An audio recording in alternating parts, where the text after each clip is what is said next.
trading system and on the future of the WTO. Thank you very much, Ken, and thanks to Wto for hosting this great annual event. Wto is an extraordinary organization that does great public service to the United States and to the world on trade. I welcome the opportunity to speak to you today on the world of trade and America's place in it.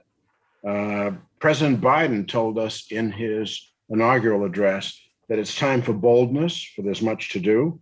This is certain, he said, I promise you, we will be judged, you and I, by how we resolve these cascading crises of our era, end quote. I believe the WTO will also be judged by the same standard, how well it deals with the crises of our time. The WTO must demonstrate soon and visibly that it can deliver on subjects relevant to all those who engage in international trade or who are affected by it, and that's pretty much everyone. Within these last 3 weeks, there's cause for renewed optimism. The WTO can measure up to the tasks ahead. The administration in Washington has restored multilateral cooperation to its place as an essential tenet of U.S. international economic policy. Second, the selection of a new Director General for the WTO is being met with enormous enthusiasm among our members and the Secretariat staff. What will the new Director General be faced with, as well as the 164 members of the WTO, when this new chapter begins? There's no shortage of current crises: the pandemic's threat to health and the global economy, the serious need for economic recovery, the undeniable effects of climate change. All of these together, combined with stubborn and debilitating income inequality. The changes brought about by technology are being felt in the digital realm as well as the mechanical, with the announced phase out of the internal combustion engine envisaged in the palpably near future, even as computer chips have become an indispensable part of automobiles. These are momentous challenges. Fortunately, within each of these challenges lie great opportunities. We rely on the world trading system to lessen the adverse impacts of trade, moving vaccines, medicines, and other medical supplies across borders, moving food from areas of plenty to areas of deficit to relieve hunger, spreading the benefits of technology to peoples around the world with fewer unnecessary encumbrances and lower costs, and creating new opportunities for a higher standard of living. The WTO and its predecessor, the GATT, over the last 3/4 of a century, have done much to transform the world we live in, overwhelmingly to our benefit. Now the trading system needs an update. It needs to be more responsive, more supple, more fit for purpose to meet these current challenges. What should the major subjects be on the WTO agenda going forward? I suggest the following 10. First, WTO members must not fail to address trade and health. When it comes to health, the peoples of the world cannot successfully isolate themselves from each other. The solution can only be global. Countries can be islands. Modern economies cannot be. Trade in essential goods and services must flow freely and safely, irrespective of borders. The world trading system can and should be improved to deal with this and future pandemics. The Council on Foreign Relations just came out with a study, a panel report on future pandemics and preparing for them and assessing how we did in this last one. The utmost caution should be exercised in considering export restrictions on vaccines. The coverage of the pharmaceutical agreement ought to be extended both in terms of the countries that belong to that agreement, duty-free trade agreement, as well as the coverage of the product coverage in considering bringing in health-related products into the pharmaceutical agreement. The overall review of the information technology agreement should occur in the coming months, with pandemic-related medical equipment included for the first time. Second, WTO members must not fail to address trade and economic recovery. What can the WTO do? Given the fact that central banks and treasury secretaries, finance ministers are mostly responsible. Trade restrictive measures can be rolled back, But trade finance must be restored. We have convening capacity here, and we can bring in the international financial institutions, including the commercial banks, major commercial banks, as we did in 2008, 2009 during the financial crisis, to restore trade finance. Third, WTO members must not fail to address trade and the environment. On the agenda already is the subject fisheries subsidies, a negotiation that must come to an early conclusion, can be done in the next couple of months. Trade can lower the cost of decarbonizing the world's economies. WTO members can conclude negotiations on the environmental goods agreement, and they can begin negotiations on an environmental services agreement. Cooperation will be necessary as countries move to raise the cost of emitting greenhouse gases through adoption of carbon border tax adjustments to prevent carbon leakage. That's going to result either in cooperation or conflict. Working together, we can try to assure that it isn't conflict. Fourth, WTO members must not fail to address trade in the global digital economy. The negotiations currently underway in the Joint Statement Initiative on e-commerce must be a high priority to bring it to a successful conclusion. Fifth, WTO members must not fail to provide trade with a level playing field. Market forces, not government intervention, must determine competitive outcomes in the marketplace. Additional disciplines are necessary on industrial subsidies. Sixth, WTO members must not fail to address the central role of trade as a driver of economic development. It's in the best interest of all WTO members that developing countries rise to a level of full participants in the rights and obligations of the world trading system. Seventh, WTO members must not fail to make agricultural trade less distorted. That would begin with attacking domestic support, adding disciplines on domestic support. All members agree that domestic support must be reined in. They just agree it should be someone else, not themselves, that engages in that. Eighth, WTO members must not fail to address trade and peace.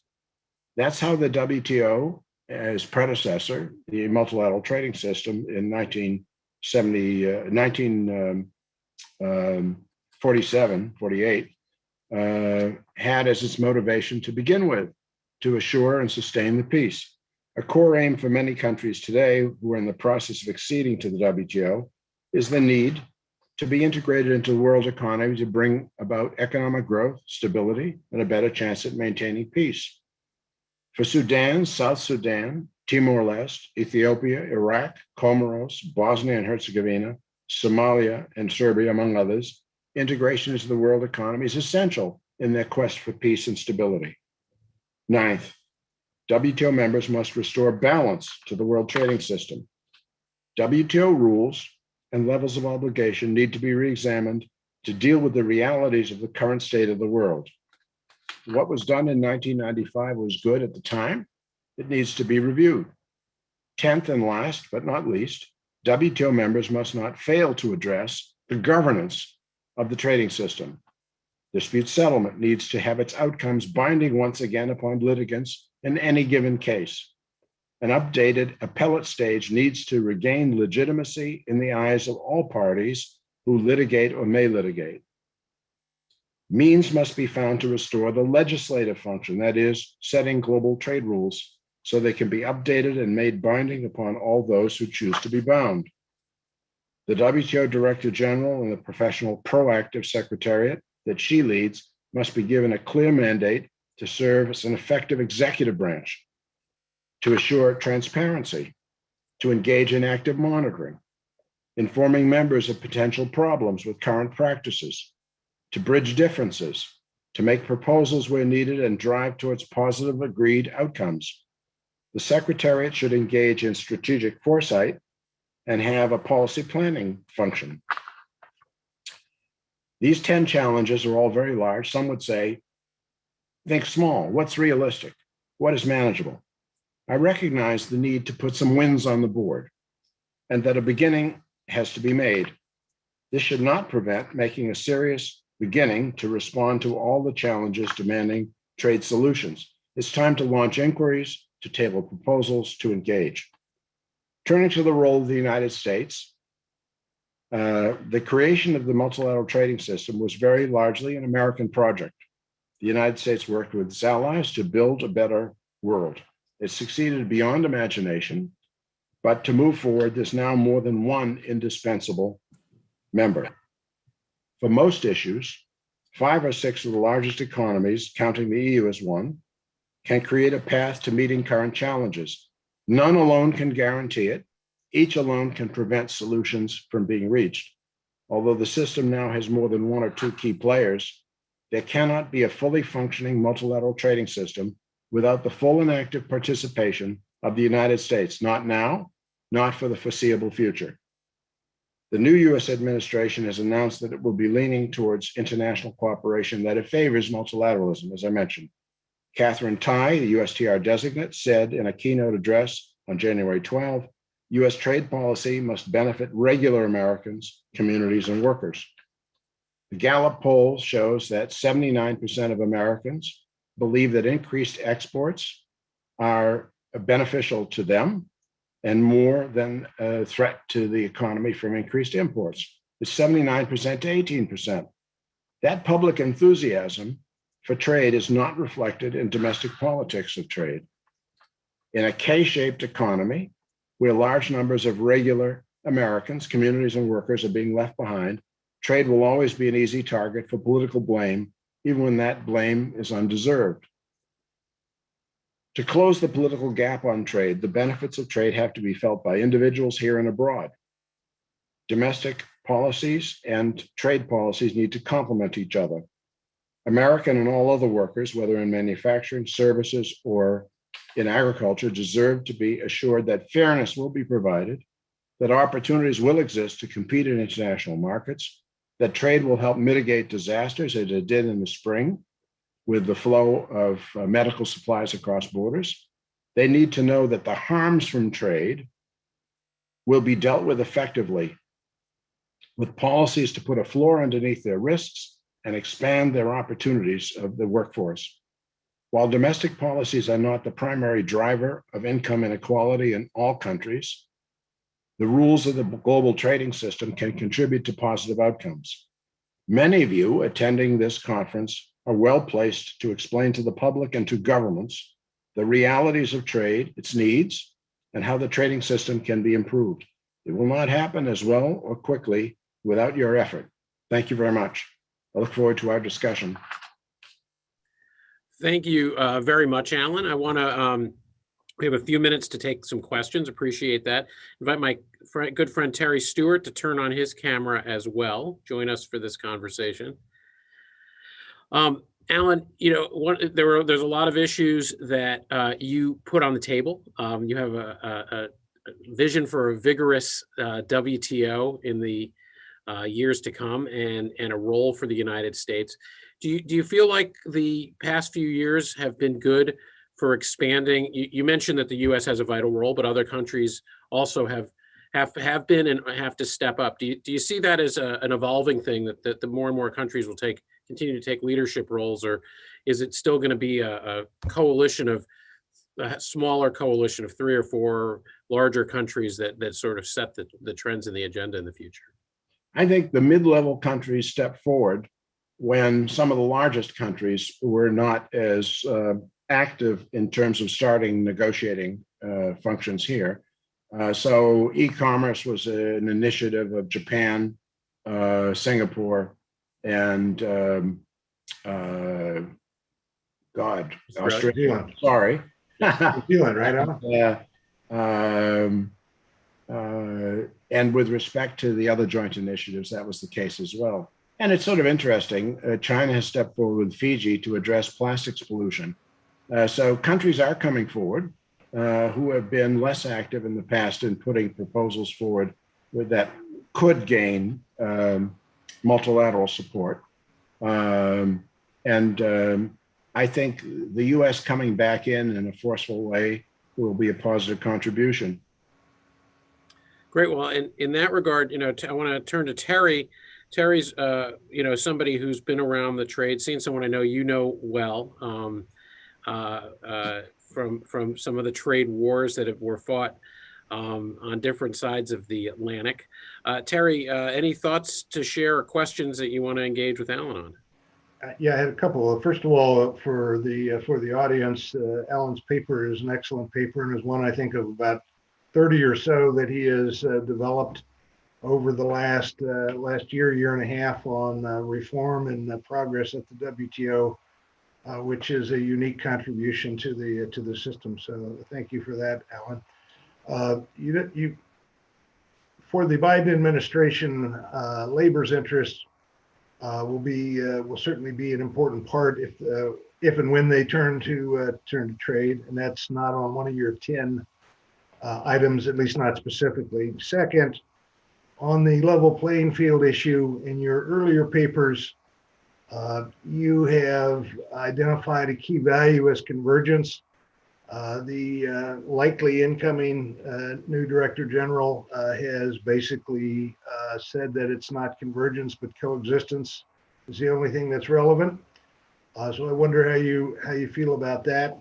And third, in terms of your point about a re-examination of obligations since the Uruguay round based on economic developments, that sounds like that covers the U.S. concerns about special and differential treatment or the obligations that more advanced developing countries take on.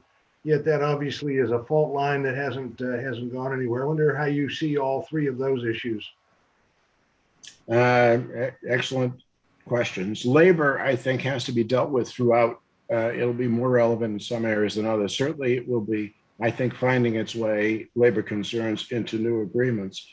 But starting with what we have, the trade remedies have to work. Disproportionately, trade remedies affect manufacturing. They don't much affect services. And it's where there's high employment and vulnerable employment to changes in trade flows. So they have to be, safeguards have to be usable again. Anti-dumping and countervail have to be usable, appropriately by agreement. And then thought has to be given to what else can be done. So I think that's a start. And having a working dispute settlement system is also essential to labor. We're not there. And this dispute settlement systems intersection with trade remedies has been one of the problems we face. Convergence versus coexistence. I don't think they're at war with each other. I think that convergence is a higher objective than coexistence, which is second best. We can live with differences, but not very well. So there has to have trust in the system. There has to be the feeling that, in fact, at least with respect to market-oriented conditions being available for any seller and any buyer, that was the expectation. It has to be the rule and has to be recognized. So coexistence can, I think, encompass different forms of economic organization, including some state ownership. U.S. has some, others have a great deal more.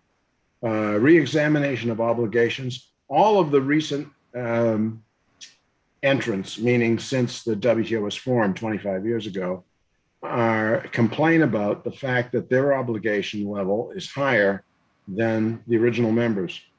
And they say, when is that going to be trued up? I don't think it's possible to have a successful world trading system in which all of the obligations and relationships are frozen, from a period that was a little longer than 25 years ago. So that's a start at an answer. I assume other panelists will come along and have much better ideas for improving things. Alan, let me ask an additional question. Industrial subsidy review is basically one of the counterpoints. If you're going to have coexistence without convergence, then you need to be able to deal with the distortions that flow from different types of economic systems. And obviously industrial subsidies in State capital systems is one of those issues. You talked about the desire for there to be greater disciplines on domestic support in agriculture. But there has not been, since the Uruguay round created the WTO, really a cross examination of the logic or the limits or the coverage of subsidy disciplines for manufactured goods, agriculture, and of course, we still don't have any disciplines in services. That obviously is not the path that the system is on at the moment. Do you see that as a potential path? Certainly. Of course, the amount of subsidization has gone up dramatically by any country that can afford to do so, which means the major developed countries during the this last year, 2020, and dealing with the effects of the pandemic. And if there's a silver lining in that, I wouldn't say it's very bright, but it's some silver lining, some possibility. And that is that the countries' budgets are stretched. They can't continue these subsidies, whether to industry or agriculture. They have to pull back. And I think that fiscal pressure could help a negotiation of why don't we all take a look at what the rules should be with respect to industrial subsidies. And in agriculture, it is the central issue on which all, as I said earlier, is all agree that domestic support has to be subject to greater discipline. State capital systems have always been a problem in terms of transparency. That should be improved.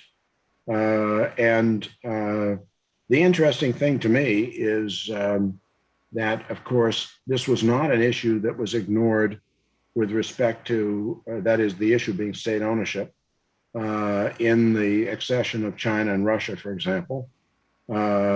So I think there's already some elements of agreement. And services absolutely have to be addressed.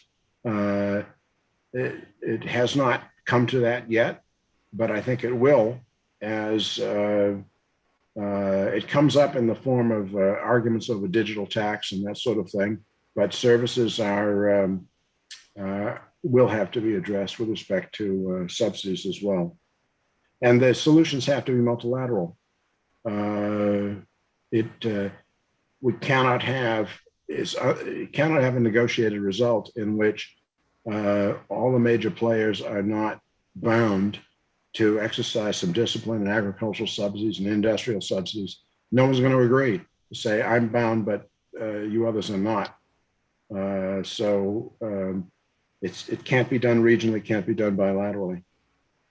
With the huge number of regional, either bilateral or plurilateral agreements that have developed over the last 20 years, the concept of MFN is somewhat hollow, since the vast majority of trade for many countries is done under some form of preferential arrangement.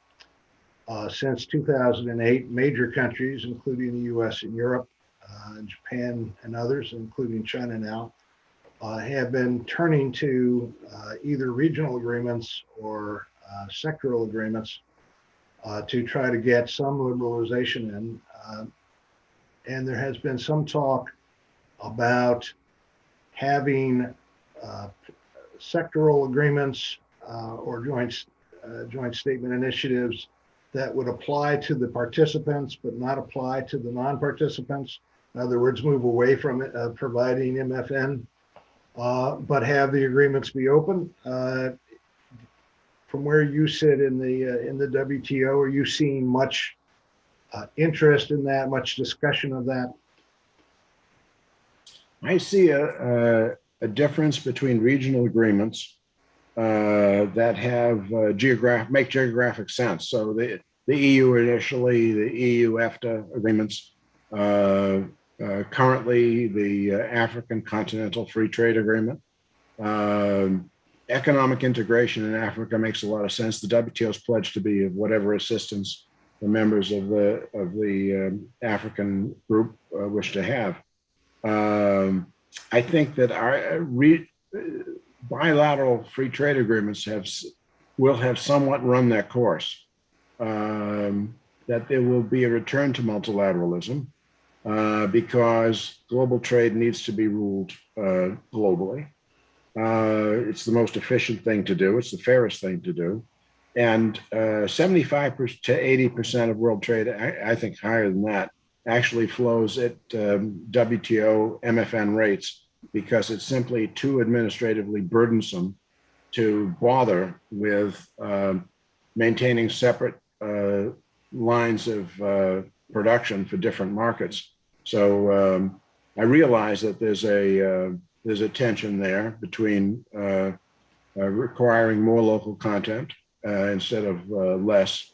But at a certain point, it's just not, it's worth paying the tariff. And that's exactly what happens. So will there be agreements here that are don't have 100% signups? I think that's true. They will attempt to be as inclusive as they can be. The jury's out on whether they're all most favored nation basis or not. We haven't reached that point, say, in the e-commerce talks, but that'll come along. That'll come along when the really difficult issues are addressed. Terry, can I just jump in? We're going to have to wrap up in a moment, anyways. Alan, just one question from me, a trade policy question still. You and Terry, as well as the former USTR Bob Lighthizer, were coming to see me when I was a Hill staffer back in when we were creating the Uruguay. We were finishing the Uruguay round and creating the WTO, and the issues around the DSU were ones that I remember Bob Lighthizer was talking to me about in 1994. Concerns about expansion of obligations through the dispute settlement process. Do you see a path forward on those issues in the months to come that will help break that logjam? And I know you said you think there's multilateral solutions are the way forward. Do you think there's a path forward on that issue? I do. I thought there was an easier path forward maybe in 2017 than in 2021, but we've had some experience. The Europeans have an interim alternative mechanism, but profess that they, and I believe them, want to see a multilateral system restored. I think there's a benefit to having certainty with respect to having outcomes to individual litigations, and that by and large, the members will support that direction. And so is it possible to envisage ways of bridging differences? I think it will be. I don't think we go back at all to 100% of what existed from 1995 onward as it evolved. But I think there's a real chance to solve this problem. And I would urge the members to get together, and those who are major litigants, the most active litigants, and figure out how to do this. They began a little bit with the Walker process, and that can be built upon to get to a better place. Fantastic, Alan. Thank you very much. I was joking with you before. You have Dr. Ngozi will probably be coming into, hopefully, if all things go well, by the end of this month or the beginning of March, we'll take her position. I was asking, do the 4 co-director generals get a pardon, have a chance to pardon trade offenses before they leave office? Is that something you guys, is that something we've given the power that's been given over to the WTO leadership? I will take that up with my colleagues after this call. Well, thank you very much, Alan. We are incredibly grateful to you for your service to the WTO, for the world trading system. Thank you so very much for your time. Really grateful to have you. I'm going to welcome on our next panel now. Alan, thank you very much. Thank you. We hope to see you. Thank you, Terry, for everything he's doing. Yes, thank you, Terry. Glad to welcome on our next panel, asking them to turn on their cameras now to join us. We're going to get started in just a second with our next panel. Thank you. And thanks to Alan and Terry. We're going to flow, as I mentioned right now, right into our next panel and do a deeper dive on WTO reform and revitalization with another expert panel coming to us from Washington, Rhode Island, and Geneva. Welcome to my good friend and frequent collaborator, Ambassador Rufus Yerxa. who's a former Deputy Director General of the WTO himself. Jennifer Hillman, a former member of the WTO's appellate body. And Professor Simon Evenett and Wto Reform coming to us from Geneva. I am delighted to bring together this illustrious panel to have a discussion of the future of the WTO, which, as former USTR Bob Lighthizer himself acknowledged, though I'm never quite sure if he coined the phrase, if we didn't have a WTO, we'd have to invent it. But today, 25 years after its creation, I think it's a good time to ask what a reinvention of the WTO might look like. So to do that, we're going to kick this off. First, I want to go to my good friend, Ambassador Rufus Yerxa. Rufus, you have a deep well of experience to draw from that goes back to your time first as Chief Trade Counsel on the House Ways and Means Committee at the launch of the Uruguay Round, to your time as Deputy USTR during the critical time negotiating the creation of the WTO, to your time as Deputy Director General of the WTO. Rufus, one of my favorite books is Present at the Creation by Dean Acheson. I think you were present at the creation of the WTO. What are your words of advice to this 25-year-old trying to thrive in a new century? Well, thank you for that easy question, Ken. And first of all, thanks to Alan Wolff, not only his great service, he was actually my chairman at the National Foreign Trade Council, where I sit now, before he took over as DDG, and we go way back to the 1980s together. And he made some very good points and a pretty impressive and daunting list of things for the WTO system to tackle. I guess, to answer your question, if I were trying to talk to a young person today in this environment we're in, I'd start by saying, make sure you read plenty of history during this pandemic and that you understand better about sort of the evolution of our lives and how we got to where we are. And maybe a good place to start would be with Ben Franklin, who once wrote that no nation was ever ruined by trade, even when it seemed disadvantageous. And we ought to talk, as Alan has, about what we can do to move forward and strengthen the system. The last 4 years of Trump trade policy really were driven by a kind of sense of grievances against the realities of 70 years of evolution of trade. And although a lot of the diagnosis was correct, I would argue that the prescriptions have really been pretty disastrous, both on sort of our bilateral fronts and in terms of the WTO system. I mean, all you have to do is look at the fact that the trade deficit is much bigger today than it was when they began a lot of these trade wars. You just look at China. Our exports to China are down more than 25% since the tariff wars started.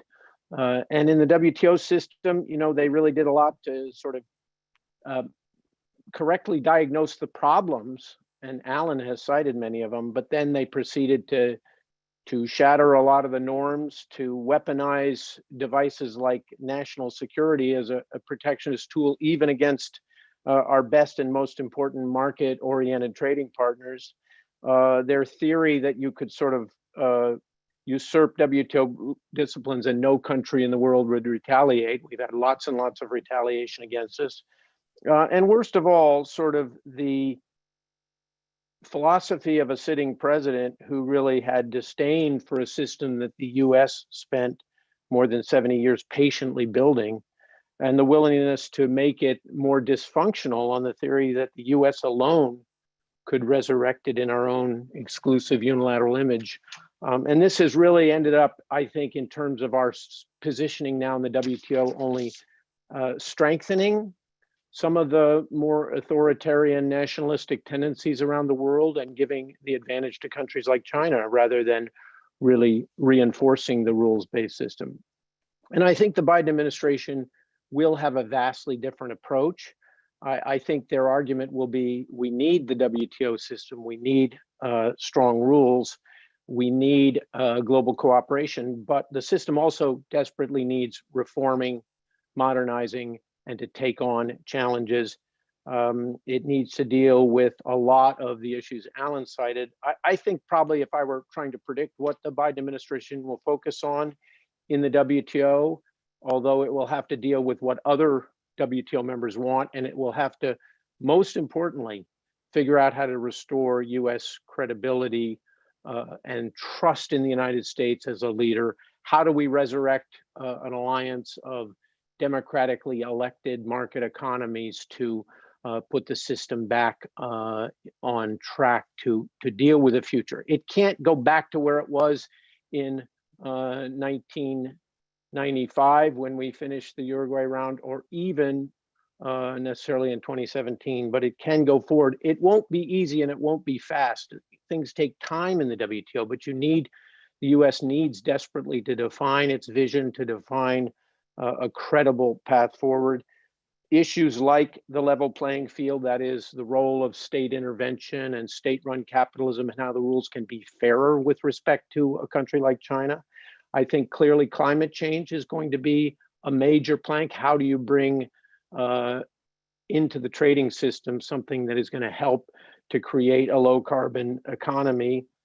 Certainly the digital economy, as Alan pointed out, public health, even labor issues, I think, are on the agenda for this administration clearly, because the issue of how we make trade fairer and more balanced. The last thing I'll say is a lot of the things we have to do are also domestic policy.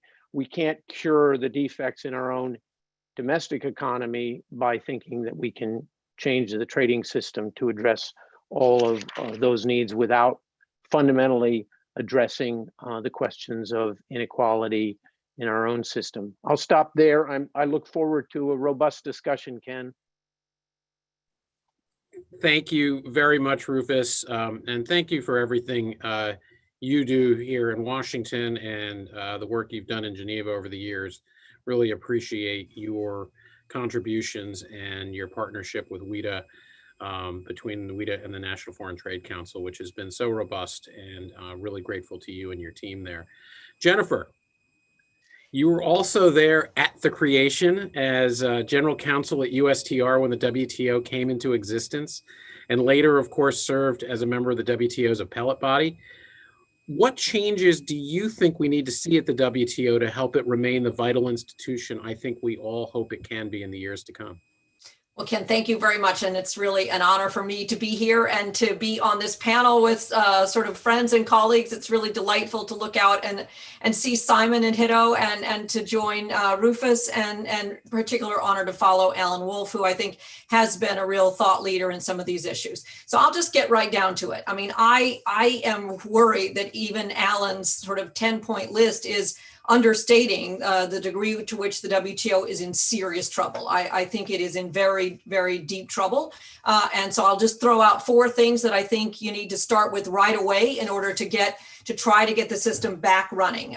First, I think it has to try to find a way to resolve the conflict with China, including over the basic sort of market-oriented premise of the WTO.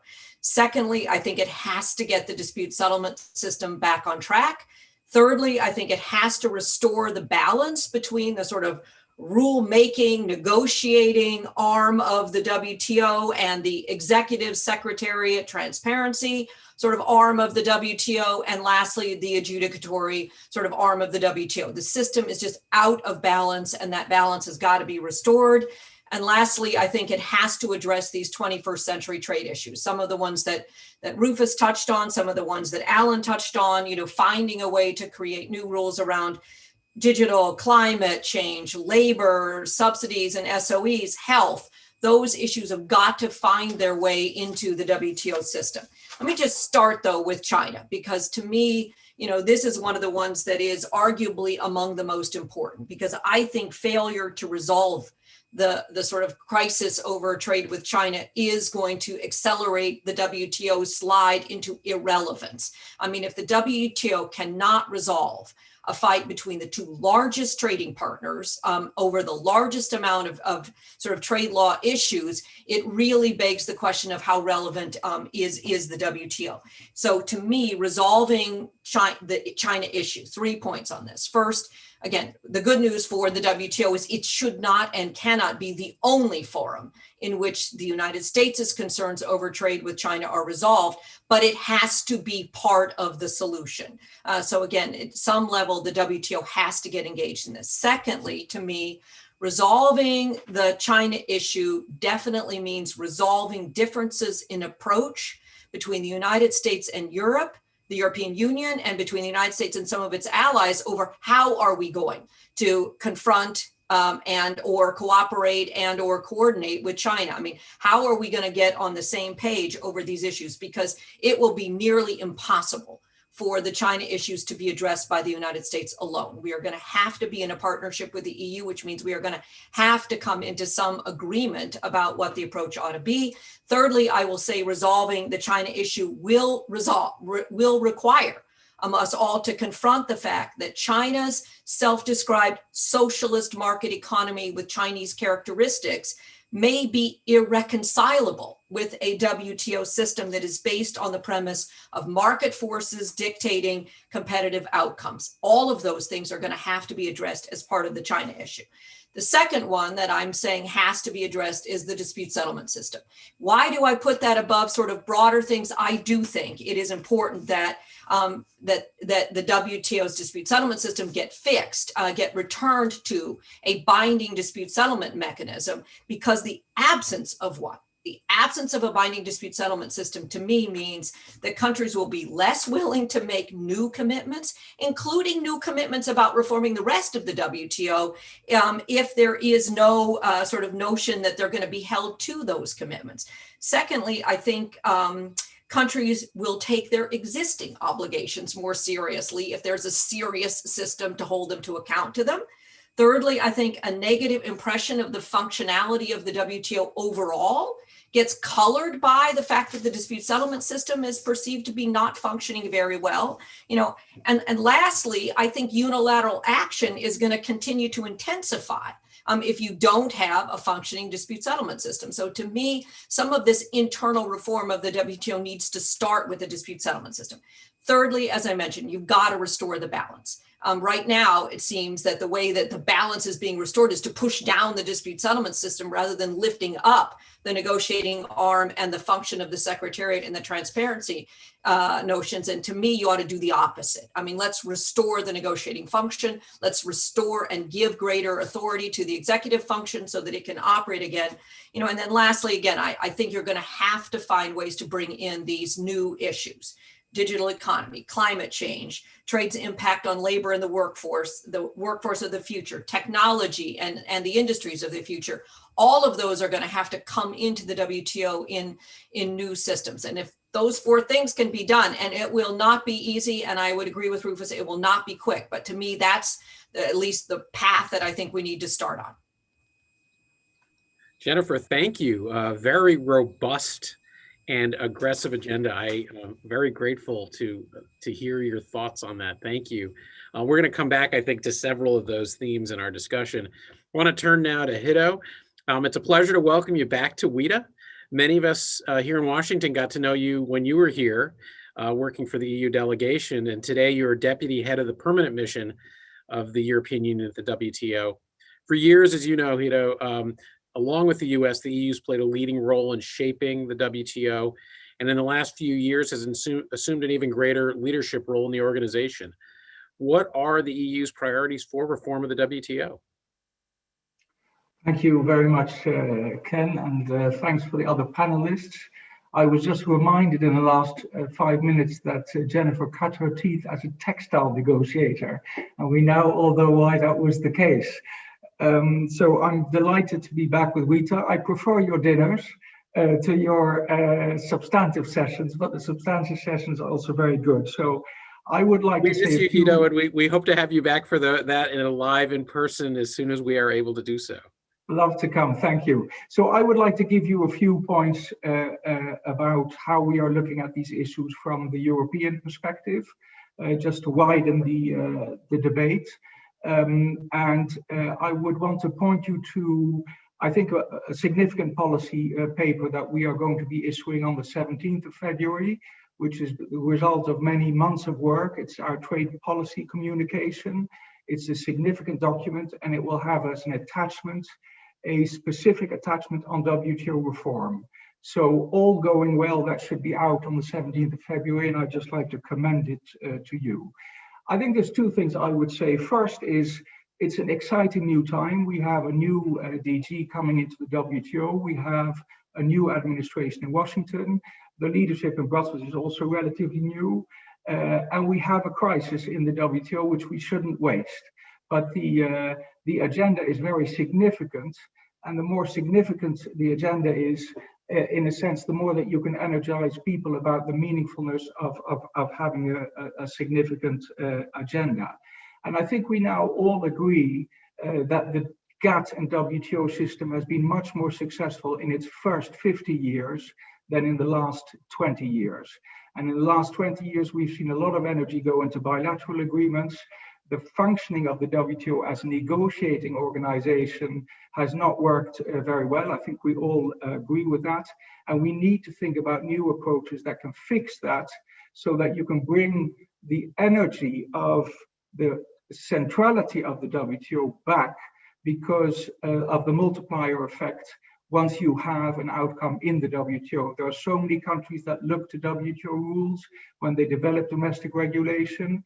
The MFN and other provisions do mean that you multiply the advantages of liberalization. So WTO really does have, I think, a very important role in managing the next phase of trade policy. I would like to come somewhere in between Alan's list of 10 and Jennifer's list of 3 and suggest 4 baskets of work. And obviously these have to be sequenced carefully. So the first basket is really the ongoing work agenda of the WTO, which we are all familiar with, which is the fisheries negotiation, concluding a text on domestic regulation, getting to a semi-final text on e-commerce and investment facilitation. That is all important ongoing work.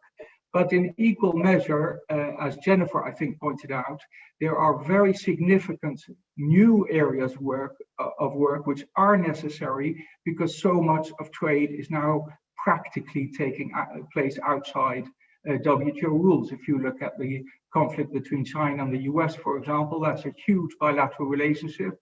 And I think for all practical purposes, you have to admit it's now taking place outside the context of the WTO. So you need to have an agenda that will bring change to the organization to fit the Chinese practices into the organization, in which you have to achieve what can be achieved and you have to accept what can't, and then protect yourself accordingly. And I think that requires a balance. But clearly, I think on level playing field issues, we as Europeans will be wanting to pitch this new concept of competitive neutrality, a concept where you're looking at subsidies, you're looking at SOEs, you're looking at tech transfer, all of these things that can uneven the playing field, and to see to what extent you can negotiate commitments. In equal measure on health and the environment and labor, those are all issues where the situation now is radically different from 20, 25 years ago, and where I think everybody accepts that either the rules are insufficient or they need to be explained. So if you're looking at a border adjustment mechanism for carbon, I think everybody agrees it can be done in a WTO legal way, but it needs to be explained so that people are not afraid that it could turn into an instrument that is implicitly protectionist. I think speakers before me have spoken to the unevenness of market access commitments, whether this is in agriculture, in services, or in tariffs. And unevenness can also express itself in developing country status when this is no longer justified. So those issues I would all put in the new agenda of the WTO on which we need to find outcomes. And then my last 2 baskets are, and it's very close to Jennifer's points, I think we need to negotiate separately a reformed dispute settlement system. Not as a negotiation that is linked to everything else, because that would take an enormous amount of time, but to have the return of a binding system, which I think we believe should be 2 steps. But the key point is a binding system, because it would bring, again, it would return to the centrality of the WTO as the adjudicator of rules and disputes of the system. It's not just the rules that need to be changed, it's also the way countries engage in disputes and have a right to having a final outcome. And I think really there, the onus is on the Biden administration to reach out and to tell us what kind of reforms they wish to propose. And everybody is very anxiously waiting for that. Also willing to help on American priorities, so let there be no mistake about that. Also willing to help, but we are looking to the Biden administration to reach out and to engage on that specific subject, I believe most usefully as a self-contained negotiation. Finally, the WTO itself. So the mechanism by which countries negotiate does need to be rethought. We've got 20 years now which have not been particularly successful. Terry, in his last question to Alan, I think very poignantly asked about open plurilaterals. How would they work? How does an open plurilateral relate to non-members? Getting a dynamic of countries in a room who think we can actually do this and we can conclude an agreement and we don't depend on 100 people who are not wanting to be in the room, I think is incredibly important. And we must remember that this was the norm before the Marrakesh Agreement. If you look at the Tokyo Round with all the codes, etc., that was just willing countries in a room negotiating details, the anti-dumping or the TBT agreement or whatever. So it does actually belong to the history of the trading system. Now, a last point. 20 years ago, people always said that the EU and the US together was not a recipe for success, but if they weren't together, you knew you wouldn't succeed. I think that still is the case, but clearly the world is more multipolar today, and it means therefore that the effort to actually reach out to India, to reach out to China and others, and Brazil is going to be very significant. And those are my points. Thank you very much. Thank you, Wto. Really glad to be engaged with you, and there's a lot to follow up on. I think we need a whole morning talking about these topics. I think maybe we will do that in the coming weeks at WTO and bring all of you back. Want to turn now though to our Simon Evenett. Simon, you have become a household name in trade circles, especially in the past year with your extensive work cataloging trade restrictions during COVID. And in November, you co-authored a book with Richard Baldwin on revitalizing multilateralism, which I think you can find linked on the WTO website, among other places. Simon, I know you've given this a lot of thought. What do you think the WTO should be doing while we're still in this pandemic, and going forward, what do you think are the keys to revitalizing the WTO? Thanks, Ken. It's a great pleasure to be here. In terms of revitalizing the WTO, I think we really need to think about how we choose our priorities. If you go back to something like the Doha Round, which was this huge feast which was put before us, it turned out when the World Bank crunched the numbers for India and China in 2008, that their maximum gain to those countries from concluding the Doha Round was 3 days of economic growth for China and 3 weeks for India. Not surprisingly, once this finding was known, those countries sort of said, well, why are we bearing the pain for such little gain? So somehow we've chosen the wrong priorities in the past. We've got to get better at that. You've already given us a hint, Ken, which is the context of COVID, well, I think provides us with in many ways, the new Director General with an incredible opportunity. We need, after the Doha Round fiasco, to be able to get the WTO standing in the eyes of prime ministers and presidents higher. And I think in the near term, and I mean the next 12 to 18 months, the best way to do that is to just demonstrate how the WTO and the trading system is supporting the rollout and the production of vaccines and getting those into the arms of people. So, and I would wrap into this the whole trade and health issue. So if I had to pick an item to run with, if I was an ambitious Director General who has an eye not to popularity amongst the WTO delegations in Geneva, but into the chancelleries and the presidential offices, I would choose the high-profile issue of making sure that supply chains remain open, making sure that we do not have export restraints on either the ingredients for vaccines, vaccines themselves, or on the goods needed to distribute vaccines like syringes and vials and the like. And that would be an area where I think one would start. Now, if you did this, and you were able to show that the WTO contributed, no one's saying it's a silver bullet, but it contributed a lot, then I think you buy yourself a bit of goodwill to tackling some of the bigger ticket items that our colleagues have already mentioned. And one of the biggest ones out there has to be the so-called interface problem between the different types of capitalism that we have, China versus other countries. Now, this is normally framed in this term, what to do about China. And often people point to the subsidies involved in China. I must tell you, having tracked carefully countries' policies for the last 10 or 11 years, that the world has a subsidy problem. It's not a Chinese problem, right? If we go to the United States, we have a big problem at the subnational level, sub-federal level with subsidies. If you go to the European Union, we have a big problem with the European Investment Bank, not to mention a number of the member states as well.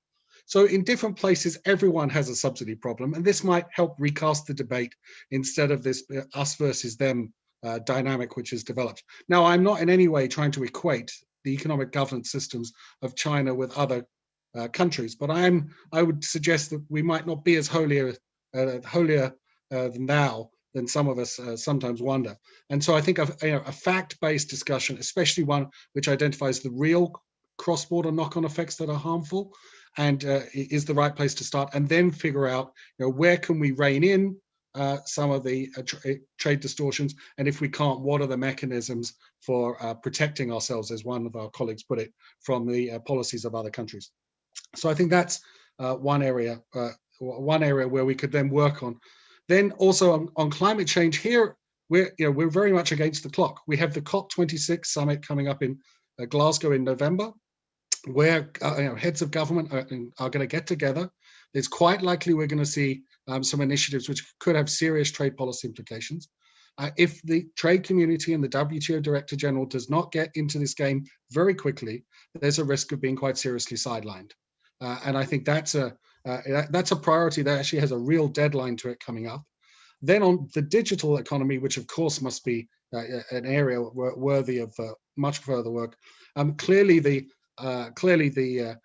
pace of innovation in this sector calls for sustained cooperation and rulemaking. So this approach we have typically in Geneva of feast or famine when it comes to negotiations, we're either doing a lot or we're doing nothing. This has got to be replaced with a much more sustained process over time. And that will require, I think, a very different change in how people do business. So I think so I'd start with health. Then I use the goodwill to move into these other areas as well.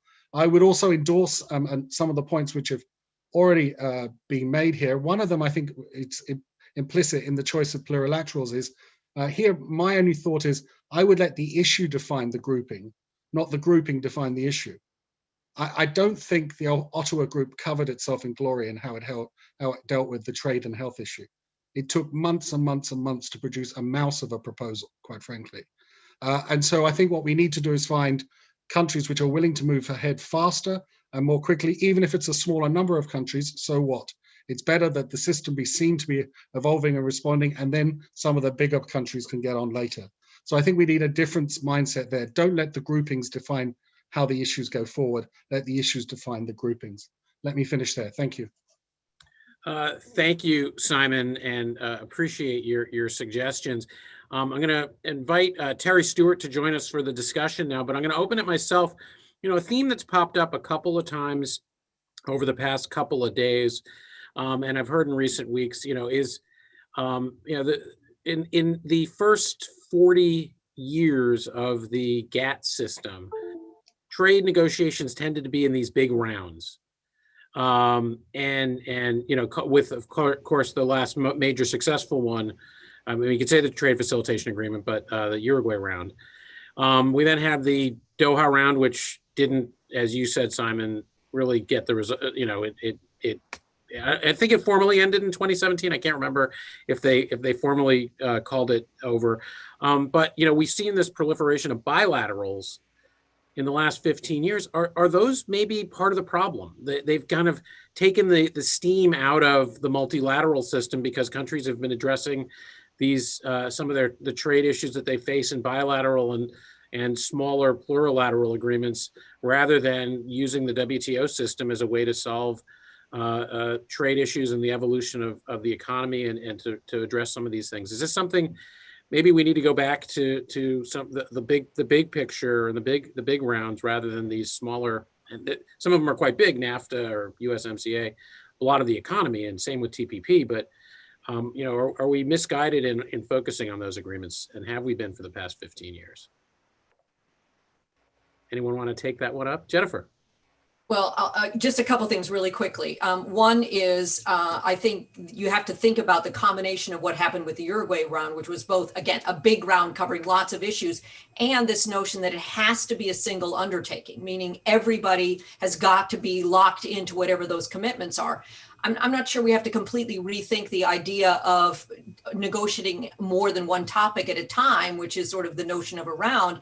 But I do think there needs to be some serious reconsideration of that single undertaking notion. I mean, sort of very much along the lines of what Simon and others have said, is I think we are entering a world in which it should be a coalition of the countries that are most interested in the particular issue at stake that should be forming those negotiating groups. And the second thing I would say is the problem with this proliferation of all these regional agreements is it's leaving a lot of the very hardest issues to deal with still on the table. So it's allowing corporations and everybody to get the market access they want, to get the things that are sort of driving the negotiations in a bilateral or regional agreement, and leaving aside the really harder issues of dealing with, you know, subsidy disciplines and agriculture subsidies, et cetera. Those are left out of the regional agreements. And so it's leaving the hardest issues for the WTO to solve with only sticks, and all the carrots were given away in the regional agreement. So I think that's, again, one of these issues where the system has become out of balance. Rufus? And yeah, I mean, I think actually what Jennifer just described, if you think about the Tokyo round, which was in itself a round, but it was not a single undertaking of the nature of the Uruguay round. It was a series of codes with less than full MFN among the broad membership. And I think the big question about regional and bilateral deals versus a multilateral system is, are these bilateral deals, are they going to become stumbling blocks or building blocks to a bigger and better system that eventually integrates into a multilateral solution? I think there's a real danger. It's what's happening right now with the WTO dysfunctional, is that you already see this race to create competitive, shall we say, less than full reciprocity type of arrangements around the world. And the US is actually becoming a loser in that battle, because you can already see what the last 4 years of sort of, with the exception of the very good work to solidify our North American trading platform, we're really at a disadvantage to everybody in what's evolved in other markets. And so the US definitely needs us to join with the EU. I agree with what Wto said about, you know, the partnership is essential, but also with the democratically elected Asian, Latin American, North American countries to sort of define a path forward towards creating some of these new disciplines in the areas of the future. And if you think about all the things we've talked about, whether you talk about what we do to implement the Paris Agreement and create some kind of border adjustment system for carbon, you think about subsidies tied to economic recovery, which are only going to increase. Governments are going to pour, you know, trillions into various kinds of ideas, whether it's electric vehicles or the health field or other things. You think about labor and health standards. You think about regulating the digital economy, which all governments are sort of racing to do on a kind of piecemeal basis, or even tax systems. We're undergoing big changes in theories about taxation. All of those can become major devices for protectionism unless there is a functioning set of rules globally to deal with it. And there is no place other than the WTO and other big multilateral institutions to create that rules framework. The last thing I'll say in response to what others have said, because I agree with a lot of what's been put on the table, you really need to inform your political establishment in the United States and elsewhere in the world. The WTO is an evolutionary phenomenon. It's not a revolutionary. It has gone forward in various spurts over negotiating rounds, but each one of those rounds was built on what was already there. Every negotiation started out where the last negotiation ended off, and you cannot expect suddenly some immaculate conception of a perfect system. We need to work on specifics, and if you think of the tedious role that negotiators have to play, for example, in building subsidy disciplines, how are we going to deal with the phenomenon of China's state interventionist kind of economic system and create better disciplines, but at the same time leave scope for the US and other countries to engage in various kinds of socially desirable and necessary subsidy practices? That's a tough negotiation, and it's one that's going to take a lot of sophisticated understanding of the evolution of subsidy rules in the global system and where we can take it in the future. And that's true with digital trade too. The rules for the digital economy are going to be built upon concepts and principles that were already there in the GATT and in the GATS, because we're not just talking about a digital trade agreement, but maybe digital services agreements and other things as well. Thank you, thank you, Rufus. I want to turn to Terry. Terry, thoughts on what you've heard so far, and any questions for our other discussants? Well, thank you, Ken, and always a pleasure to hear from the great minds that are on this panel. When you look at one of the challenges, the unspoken challenge that's there, is that with 164 members, you have a large portion of the membership which is not actually interested in much of the liberalization that has historically been the key for US and EU participation and leadership. If you take something as simple as the efforts to get members to agree not to block exports to the World Food Program for humanitarian purposes, right?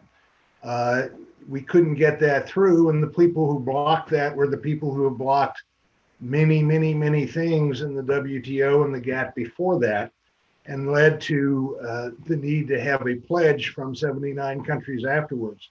So one of the big impediments to any progress, whether it's on a plurilateral basis, but certainly if it's going to be multilateral, is the fact that you do not have a consensus amongst the membership about the priority of moving forward with liberalization. And that is the Achilles heel. I mean, it's taken 20 years and we don't have a fishery subsidy agreement. And you start talking, and that's a relatively narrow topic, narrow issue.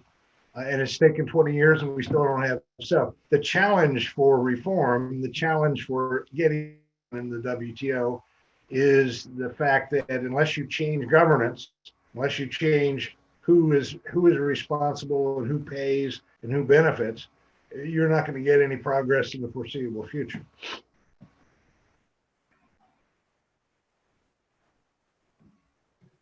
You're muted. Simon, yeah, I got that. Simon, you wanted to jump in, it sounded like. Yeah, I do. I mean, when Richard Baldwin and I prepared a book, we took this argument of Terry's very seriously.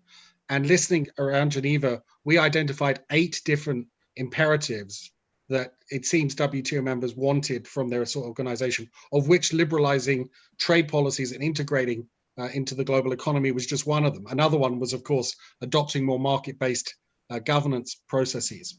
But there are another 6 imperatives out there, including reducing uncertainty associated with trade policy through transparency and alike, which could form the foundation of a common denominator for this organization going forward. Now, I agree that it may be that some people who prefer the long-standing imperatives like liberalization, integration, and quite frankly, I would count myself amongst them, would be a bit disappointed by that outcome. But I think we have to work with what we have and try and find a common denominator amongst a large number of WTO members, which they can sign up for if this organization is going to go forward. And to the extent that we can't, then we're into coalitions of the willing, and that brings in the comments that I made and Jennifer made. Jennifer, did you want to jump in? Should I just add very quickly? So I think to the point of other speakers, the model that I think you want to pursue very much is the Tokyo Round model that Rufus mentioned, which is a model in which everybody can participate, but stakeholders in a sector where they have strong views, strong policy instructions or interests or commercial interests can move ahead. And in the same way, the Tokyo Round was a set of lots of different agreements with differing memberships for each agreement. But as a whole, it was sufficiently important to really attract political interests of ministers, etc. If you have fisheries negotiations on its own, it's not going to get a trade minister out of bed across the whole world at the same time. It's very difficult. But if you have different negotiations that are proceeding in parallel and where there is a concept that everybody can participate, but the people who really want can drive a negotiation forward so that you create that flexibility, then I think you can bring energy back into the system. Very good. Thank you, Wto. I think that's what we are certainly here looking for, is to bring some new energy to the system. And I think we're all excited about the team that's coming in. Hey, Jennifer, if I may, one of the interesting questions that came in was about one of your colleagues at CFR. Brad Setzer is going to be going over to USTR. Any words of advice for him that you can share with the whole world who's watching today? Well, first of all, my congratulations to Brad, and really my congratulations to Catherine Tai and the folks that have put together this team. I think from all the people that I know on that team, you have really got the A team coming into USTR, and I think it is a clear acknowledgement that the US needs to be really re-engaged in all of these trade issues at the WTO and generally. I mean, Brad obviously brings tremendous expertise from his time at the Treasury Department. Again, is much more, if you will, steeped in some of the sort of financial related aspects of trade. So I think it's really to Catherine Tai's credit and to the team's credit that they're now going to have, in-house people that have really thought deeply about the relationships between currency manipulation, financial services, trade in financial products, trade finance, and the role of trade financing. You have now that resident expertise at USTR, and I think that is all to the good as we start to see how important, again, the sort of financing of trade and currency issues are becoming, ever more important and ever more entwined. So again, I think kudos to all involved, and again, I wish Brad all the success in the world at USTR.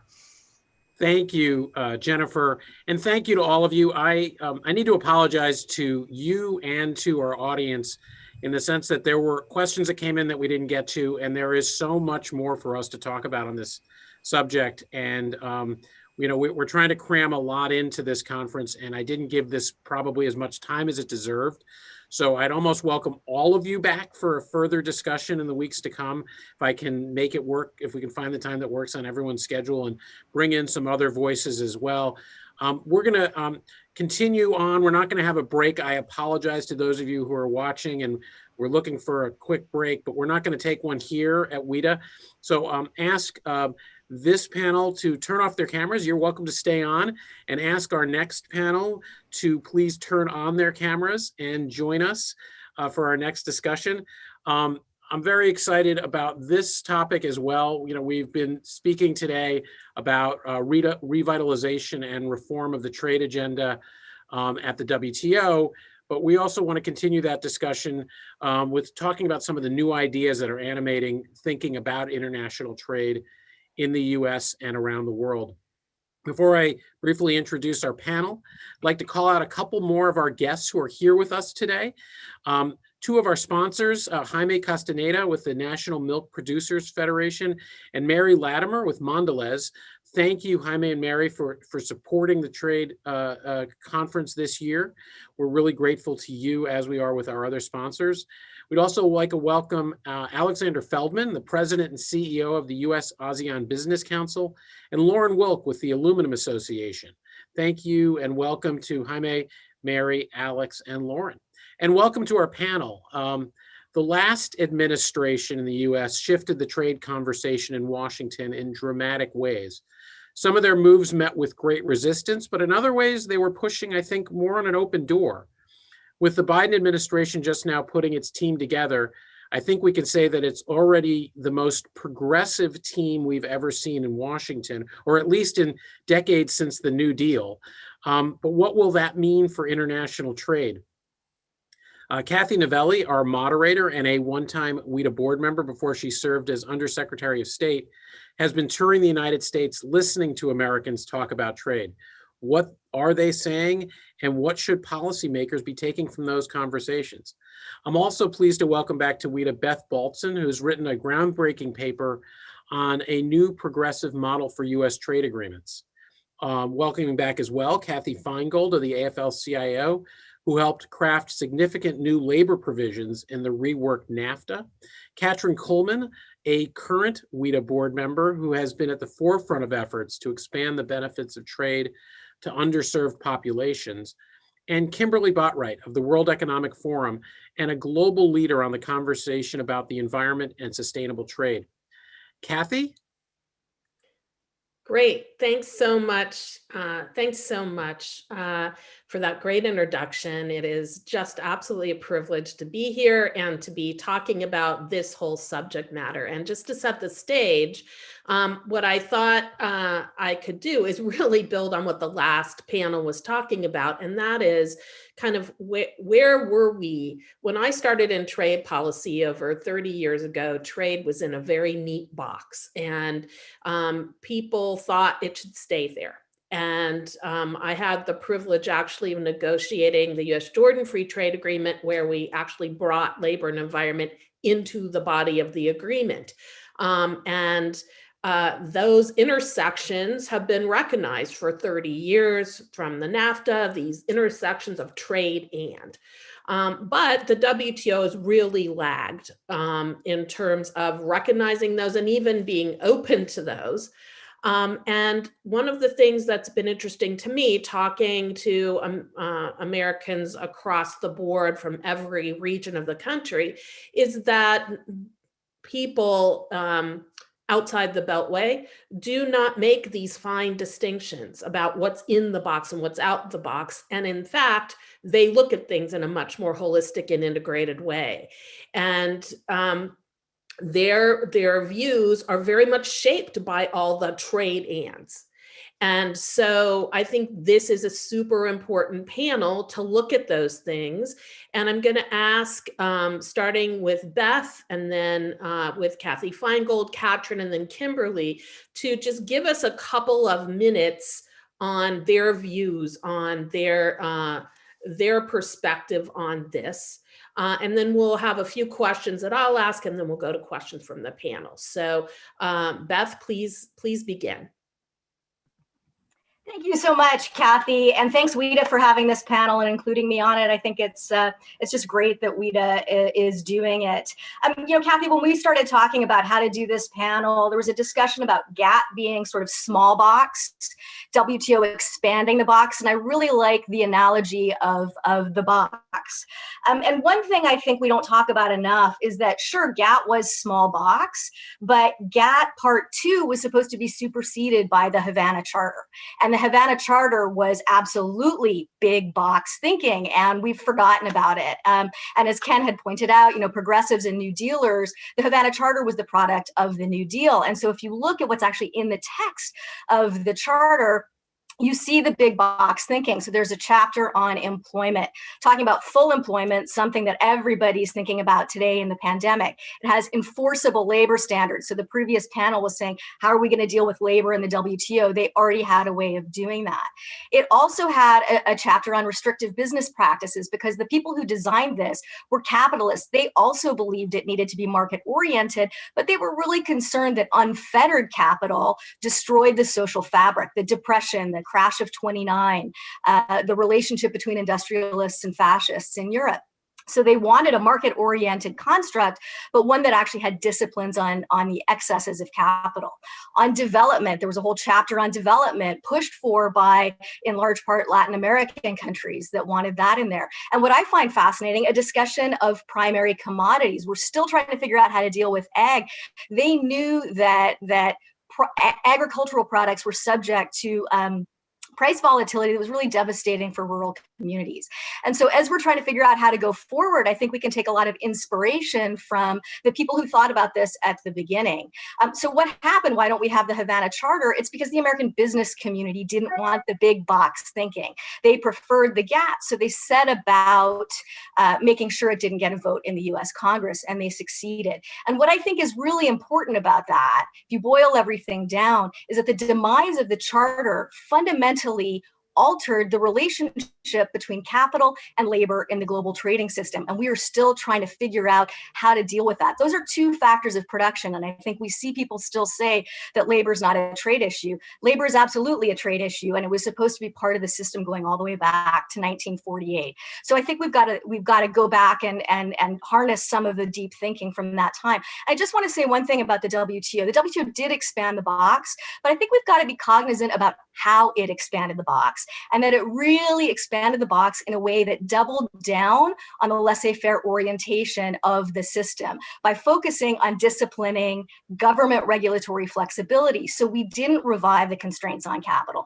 We didn't revive the labor protections. We went in a neoliberal direction. And even the Financial Times at this point is saying that we got to think of something else. There's got to be a new social contract. So I think at the core for neo-progressivism, we see a system in which capital is globally mobile and can arbitrage labor, environmental, and tax systems all over the world and put downward pressure on them. So when we talk about inequality, and Ways and Means has a terrific report, I know Mr. Neal is speaking next, we're talking about a system. It's not a backlash against globalization. It's against a backlash against the rules of globalization that we've chosen that focus on liberalizing and protecting capital at the expense of other stakeholders.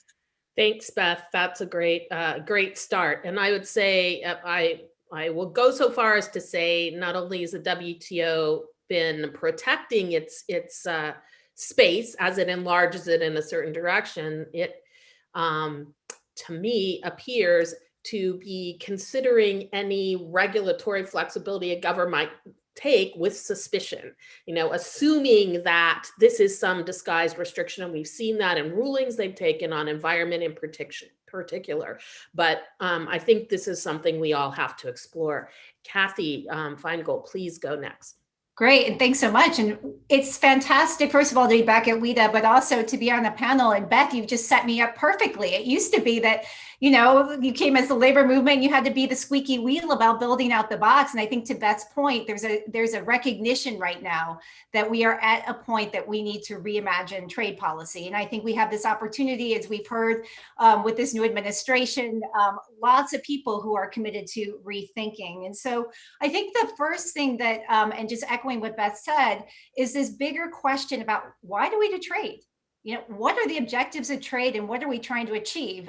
We are in a pandemic. We have the highest levels of inequality, which I would argue are linked to the trade model. And I should just say, trade model that everyone has focused on, as being about growth. But, you cannot just tweak yourself away and address inequality. You have to address the model. So I want to be clear about that. I think I sometimes hear people saying, but we got growth and look at how the global economy has grown. Let's be clear, we need a new model that absolutely is more about shared prosperity and inclusive growth. You cannot just tweak the current model to deal with the levels of inequality, gender and race inequality that we're seeing and the climate crisis. So we are at a moment to ask the question, why do we do trade? what are the guardrails that the WTO is supposed to have around the trading system? And we would ask the questions, trade should be, and I think we're hearing this echoed by the current administration, able to address, does it improve the well-being of workers? And does it advance addressing the climate crisis? And I think those are two very important questions, as well as I know we've had some leadership on the Hill from Casey's office and others looking at gender and race issues.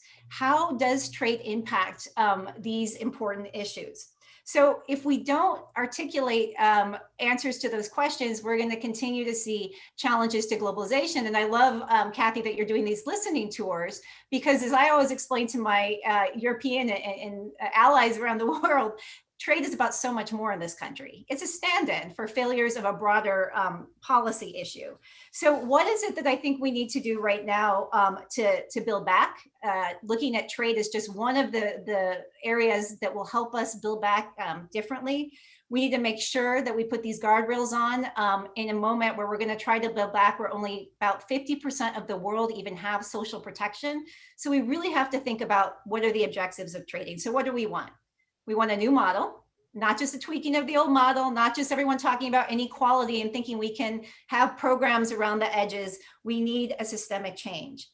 Secondly, we need to learn from the 1990s debate about enforceable labor standards and climate standards. And I know in the next round, we can get into some questions about what this means for developing countries. We need to build off of that Havana Charter. We need to do impact analysis about how trade agreements affect people. And then we need a fair competition floor. We need the WTO to re-engage the ILO. We need to absolutely establish this fair competition floor. And then lastly, beyond the enforceability of labor and environmental, we need to make sure workers are actually at the table. In the US, we don't talk about social dialogue. That's a very European concept. But if you don't have those people, Kathy, that you're talking to in the field, actually at the table, not just being, in a town hall meeting, but they are shaping the rules, then they will feel like they're not going to have trust in the system that hasn't delivered for them. So time for a bold agenda. And I think it's an exciting time to be having this conversation. Thank you. Great, thanks. So Katrin, gender, equitable trade, Kathy just set you up perfectly. So. Fantastic. Thank you so much, Kathy. And it's so wonderful to be part of this conversation. I've been working on these issues for many years, hoping that we could get to the point where we are talking about a new model.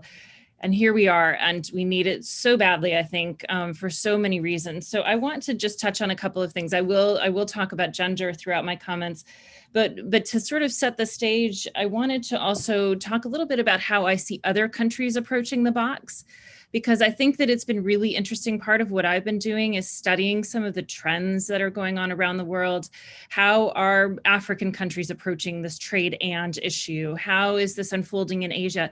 And I think that there's so much actually diversity and so much innovation that's happening that we don't often think about and we don't really look at as we're trying to construct this new model. That I completely agree with Beth that part of this has to be going back to the foundations and the Havana Charter, but I also think that there is some new innovation that's come up in how to deal with these trade and issues that we need to incorporate as well. So I'll just maybe briefly touch on that a little bit and a couple of the other points that I want to weave into the discussion from my end this morning. So it's really interesting because I think that, as you said, Kathy, this, as you've been touring the United States, that you're hearing that people don't really separate these things. They don't really separate trade from kind of the bigger context.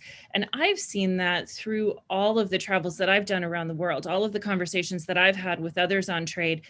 They don't separate. In fact, in most parts of the world, and particularly in Africa, where I've done a lot of extensive work, trade and development are completely linked. A trade agreement is not just about trade. It's about many other things as well. And if it doesn't serve purposes of development more broadly, it's not considered to be a good trade agreement. And that's just the outlook from the beginning. We don't necessarily do that. We sort of add these things on or put them in kind of, we still keep them in boxes. And I think we need to get out of that way of thinking almost entirely. I think this does include gender, and there's been some really interesting innovation on gender. It's come mainly from Canada and Chile that have done a series of trade agreements also with each other, but with other partners to incorporate gender as a freestanding chapter. But others are putting gender into trade agreements too. It does come up in the USMCA. It does come up in the African Continental Free Trade Area. We don't yet have binding rules on gender, so I know we'll get to that in a few minutes. But I'm also talking about references to the Sustainable Development Goals and to sustainable development, about building inclusivity into trade agreements, about having a different way of thinking about the differences between countries and differentiating on special and differential treatment and much more broadly than that. And again, these are trends that are coming up already. Inclusive digitization. And so I think that we really need to do a better job of looking at these other elements. There are two other things I just want to really briefly mention. One is that I think part of the reason that we've struggled with some of this is that I think that the sense of voice in trade is imbalanced. And I think that's true in the United States, where many don't feel like they really have a voice in trade agreements. I'm from the Midwest. Whenever I go back home and talk about trade, I think many people feel like trade is something that's really just largely, kind of outside of their day-to-day lives, which is not true. We know that's not true, but somehow those connections need to be made. And I think this is also true of many countries feeling like they really need to have a more direct stake in developing the rules of the system. So that's another thing I think we really need to look at going forward. And the final one, and you mentioned this briefly, Kathy, is flexibility. And it's really been interesting to me. I've been doing a lot of work on flexibility recently that has now morphed into this kind of big topography of how flexibility comes up in different areas of law. And I'm so fascinated by it because on the one hand, I think flexibility gives us the ability to customize. I think that there's also, though, this notion that flexibility can't be present at the same time that rules can be. And I do want to challenge that a bit because I think that you can have binding rules and still have flexibility in how you get there. So I'll leave it with that, hope to have a chance to build on those things a little bit more, but I think this is such an important conversation. And thanks to Wto for pulling this together and to you, Kathy, for moderating. Thanks, Katrin. Super thought-provoking. All right, now Kimberly, you're going to talk to us about environment and climate. Yes, thank you so much. And echoing the thanks to Wto for pulling together this panel. I think I build on what the previous panelists have said. There is a need for greater flexibility. And echoing what was said in the previous panel too, there's an urgency here. So the Paris Agreement is moving forward. There are efforts underway to decarbonize by companies. And I think in many respects, we need to see how trade can be put at the service to those objectives, rather than just looking at trade for the sake of productivity and growth. There is this sort of understanding that there has to be green productivity and growth, and trying to figure that out and really almost reversing the way we think about these issues. So rather than sort of trade and it's rather more an environment and trade type of issue, if that makes sense. I'll stop there, and I'm happy to talk a little bit further in the question process on some of the ideas that we've surfaced with our forum community on what some of the initial small steps could be that perhaps build confidence of making that flip round for really putting trade at the service of climate and environmental objectives rather than seeing these two things in conflict. Thank you. Great, thanks so much, Kimberly. So the panel before us was talking about the WTO and what to do about that. And I'd like to continue a little bit that discussion before we move from the WTO and just sort of get your thoughts on what is the place of all the things you guys are talking about within the WTO? Is there a place? And there has, of course, been a huge amount of resistance to expanding, expanding the box in these areas, right? And we've all seen that throughout our careers. And so, particularly developing countries have really resisted sort of saying, well, wait a minute, this seems like a way of not helping us with our development, but making it harder. And so how do we how do we think about this in the context of the WTO, and what are the best ways of talking about it to bring the most people on board? And I'll just throw it open to whoever wants to start. Catherine. Great. I mean, I think absolutely. For those of us that remember Seattle in the 1990s, right, we want to be able to have build off of that, but have a different conversation. And I think, you know, Katrina already talked about some of the developing country issues. I would just say, I think we have a moment right now, again, to show developing countries, we have to rebuild trust. It's not just like I would say, you know, American workers don't trust the trading system. You know, TAA didn't do anything for them when they lost jobs. Developing countries, one thing we could be doing right now is supporting a TRIPS waiver on pharmaceuticals. Show the world during a pandemic that we are not going to, you know, deny working people valuable vaccines. Right now, we still have to deal with intellectual property issues, but this would be a temporary waiver to deal with the pandemic. Absolutely, the Sustainable Development Goals; those were created to ground, to connect, right, the trade agenda to the development agenda. Bring those in, deal with the agricultural issues. So I think, you know, again, when we talk about boxes, I get worried about, you know, silos, that all these pieces aren't going to be talking to each other. And I think absolutely, like right now, as we get a new leader at the WTO, this waiver around the vaccine would send a really important message around the world. To your point about flexibility, right? That as people are sick, scared, unable to get to workplaces, and it's a win-win. You can't get these supply chains moving. You can't get working people in our own country back to work if they can't get their auto part, because workers are too sick or workers don't have social protection. So that would be one. I think right now we have the opportunity to say that, you know, at a moment, the WTO actually can be fit for purpose. It's not this like huge stuck bureaucratic entity that cannot respond to the crises at hand. So that would be one way I would say right now they could respond. Katrin, you were talking about flexibility. What do you think? And then Kimberly. Well, I mean, I love what Kathy just said, and I do agree that the WTO really has a role to play, and you know, that maybe part of it is thinking that the WTO doesn't also need to try to do everything. I mean, the WTO is an institution and made up of member countries, so it's you know, it depends on the countries, but I mean, maybe part of what it is that we need to realize that we can't do everything at once, and we need to look for some of these things that are really going to have an impact. I like that you've just framed it in the context of what we're dealing with around the world, pandemic, and you know, how do we better respond to crisis? I'm working on a project right now with the United Nations SCAP in Asia, and looking at how can trade kind of better respond to crisis. And I guess part of what I would say is, first of all, like, we have a very good foundation already that we could better use. Every country, I think, can better use the rules to sort of work to their advantage.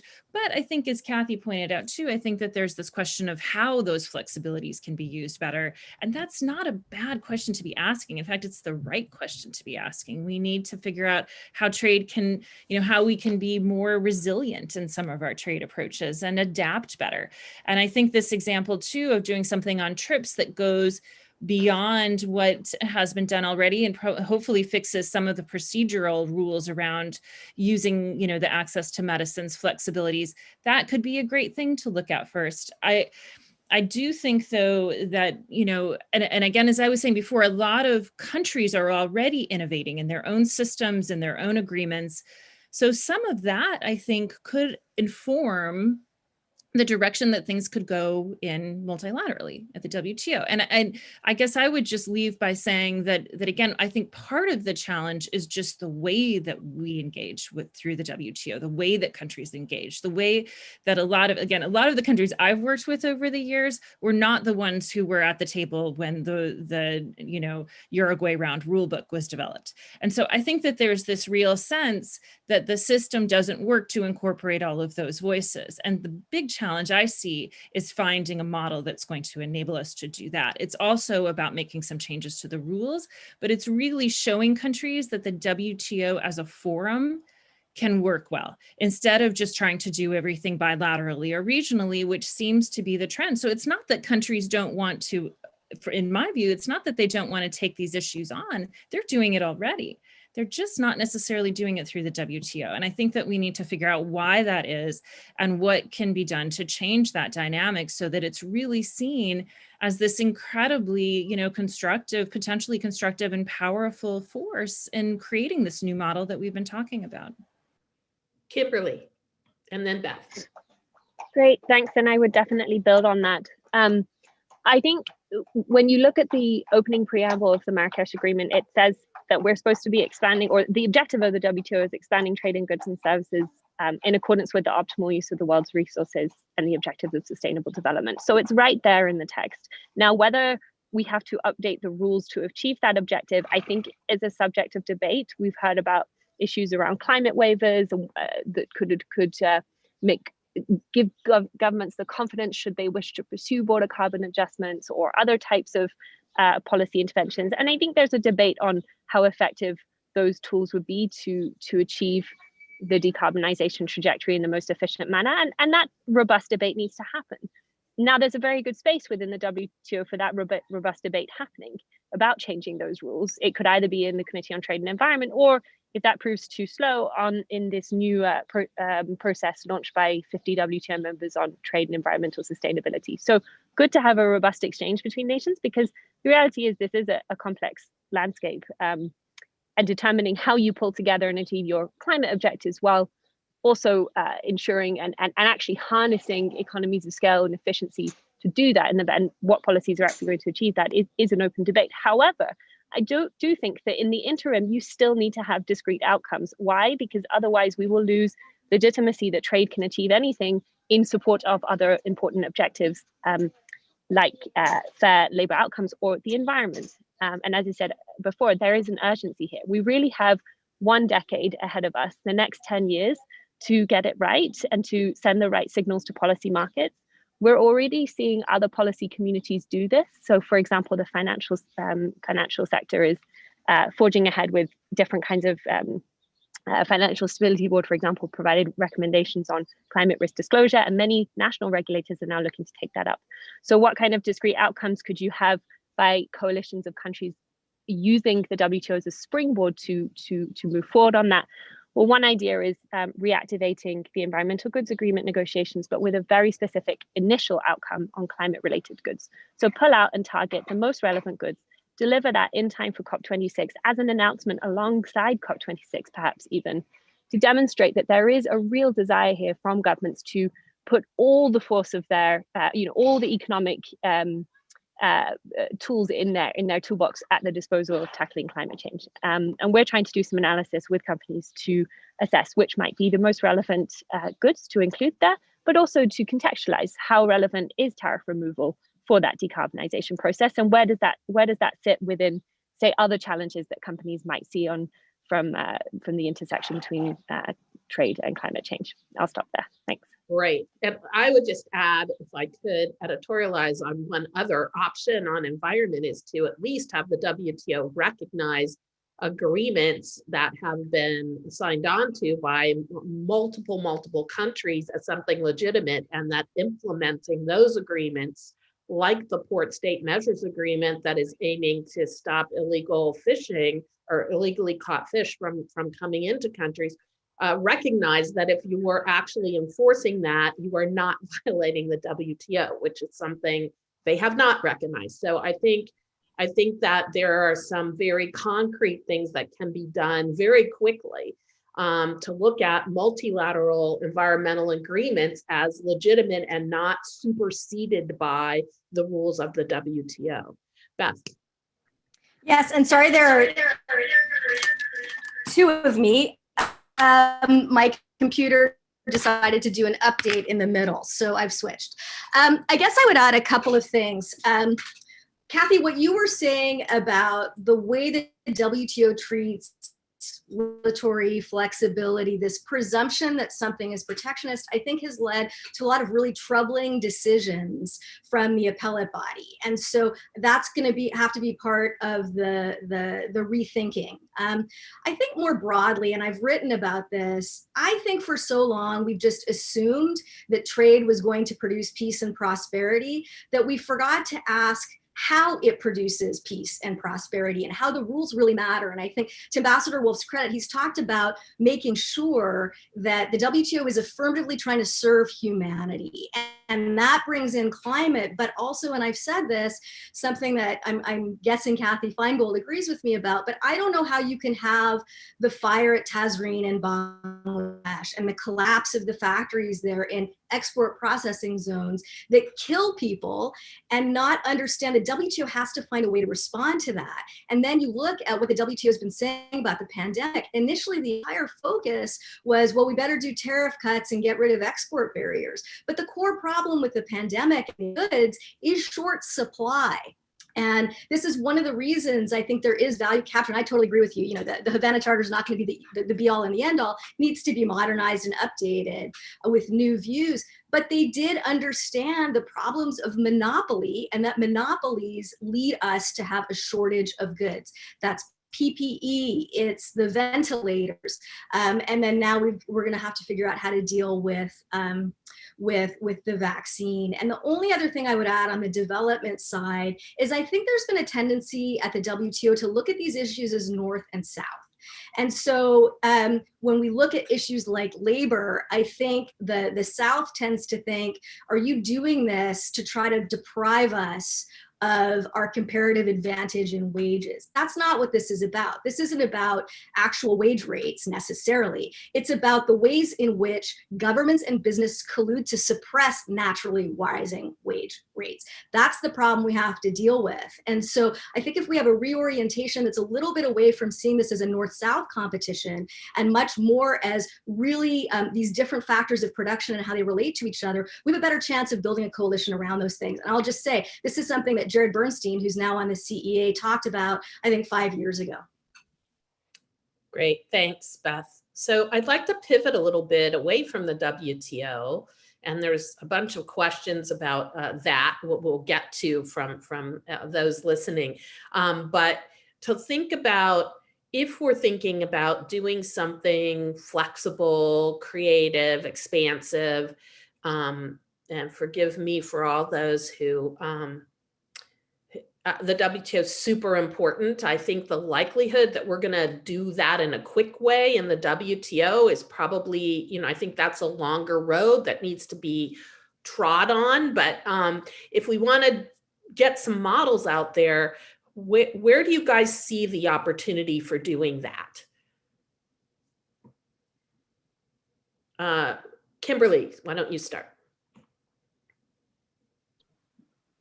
Thanks. Sorry, I hit the video off button instead of my unmute. So just to clarify your question, so if we, recognizing that the WTO can take some time, you're asking about alternative negotiating fora or models. Right, exactly. So indeed. So I think what is being piloted, at least in the environmental space, by New Zealand and several other countries, the negotiations on an agreement on climate change, trade and sustainability, the ACTS, which will target fossil fuel subsidy removal, liberalizing tariffs on environmental goods and streamlining or easing trade in environmental services, and then also looking at the role of eco-labeling and how we clarify that. I think that's a really good example of trying to drill into issues where there is clearly a degree of, well, in the case of tariffs, there's a degree of economic incentive, but there's also with eco-labeling some kind of regulatory friction issues and ways that governments can cooperate. So really looking at that regulatory cooperation space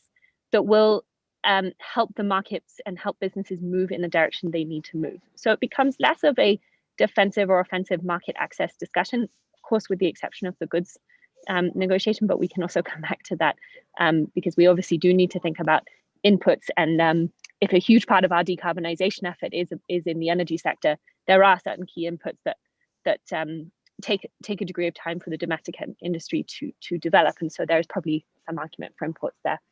So I think that's one interesting model. Of course, we've seen it work very well with APEC as well on liberalizing applied tariffs on the list of 54 environmental products. And I think APEC is a great place to start to pilot and think about questions around the circular economy and trade, which and reverse materials flows, which is increasingly something that we hear coming up as an issue, that business want to implement circular business models, but in a world of global and regional value chains, actually getting the product back to where it needs to be reprocessed can be quite difficult and involves crossing borders and lots of paperwork.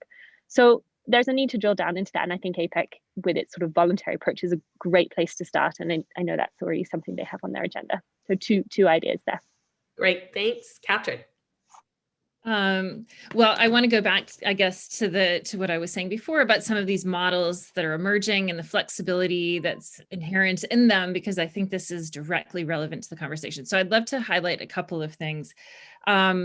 One, and I've been very, very fascinated by what's unfolding in Africa, because for years, African countries have been working on regional harmonization through these different regional blocks that are meant to all come together. And then within a very short period of time, and most of my colleagues working in Africa were shocked at the speed at which this went through politically. Now that there's still much work to be done to implement, but an African continental free trade area went into force and is becoming operational. And I think this is incredibly exciting, but the model itself is really interesting. So I spent some time last year really picking it apart and studying it and trying to understand, how is it different? How does it work? So there are a couple of things about that I would highlight. And again, I totally agree with Kimberly's points too on APEC. And but the AFCFTA for short, which I finally have grown accustomed to saying, is similar to some of the other African models in that it's sort of incremental. It doesn't try to do everything at once. So it's not the way that we typically think of a trade agreement where everything gets negotiated and you have all of these chapters and everything is kind of lined up. It is done in stages. And so the first part of it incorporated, some of the kind of foundational rules. It has things on special and differential treatment, which, as I said before, also is innovative. It's based on variable geometry. It's based on the fact that countries are really different and that we need to look at more than just income levels and trying to understand the differences between countries. Landlocked countries are going to have a different way of interacting with trade than countries that have port access. For example, small and vulnerable economies are going to be different than larger economies.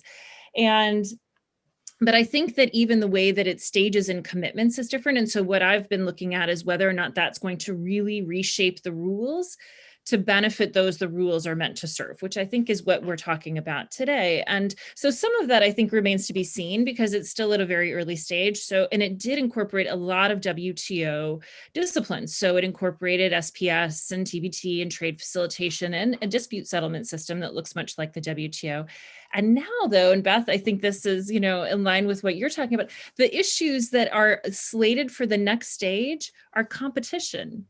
IP, I think I think it has to go into some of these issues around access to medicines and expanding that. I think indigenous rights is another thing that I hope will be kind of taken on in this, in the IP, like how could an African agreement explore some of the areas that we haven't really been able to discuss too much multilaterally.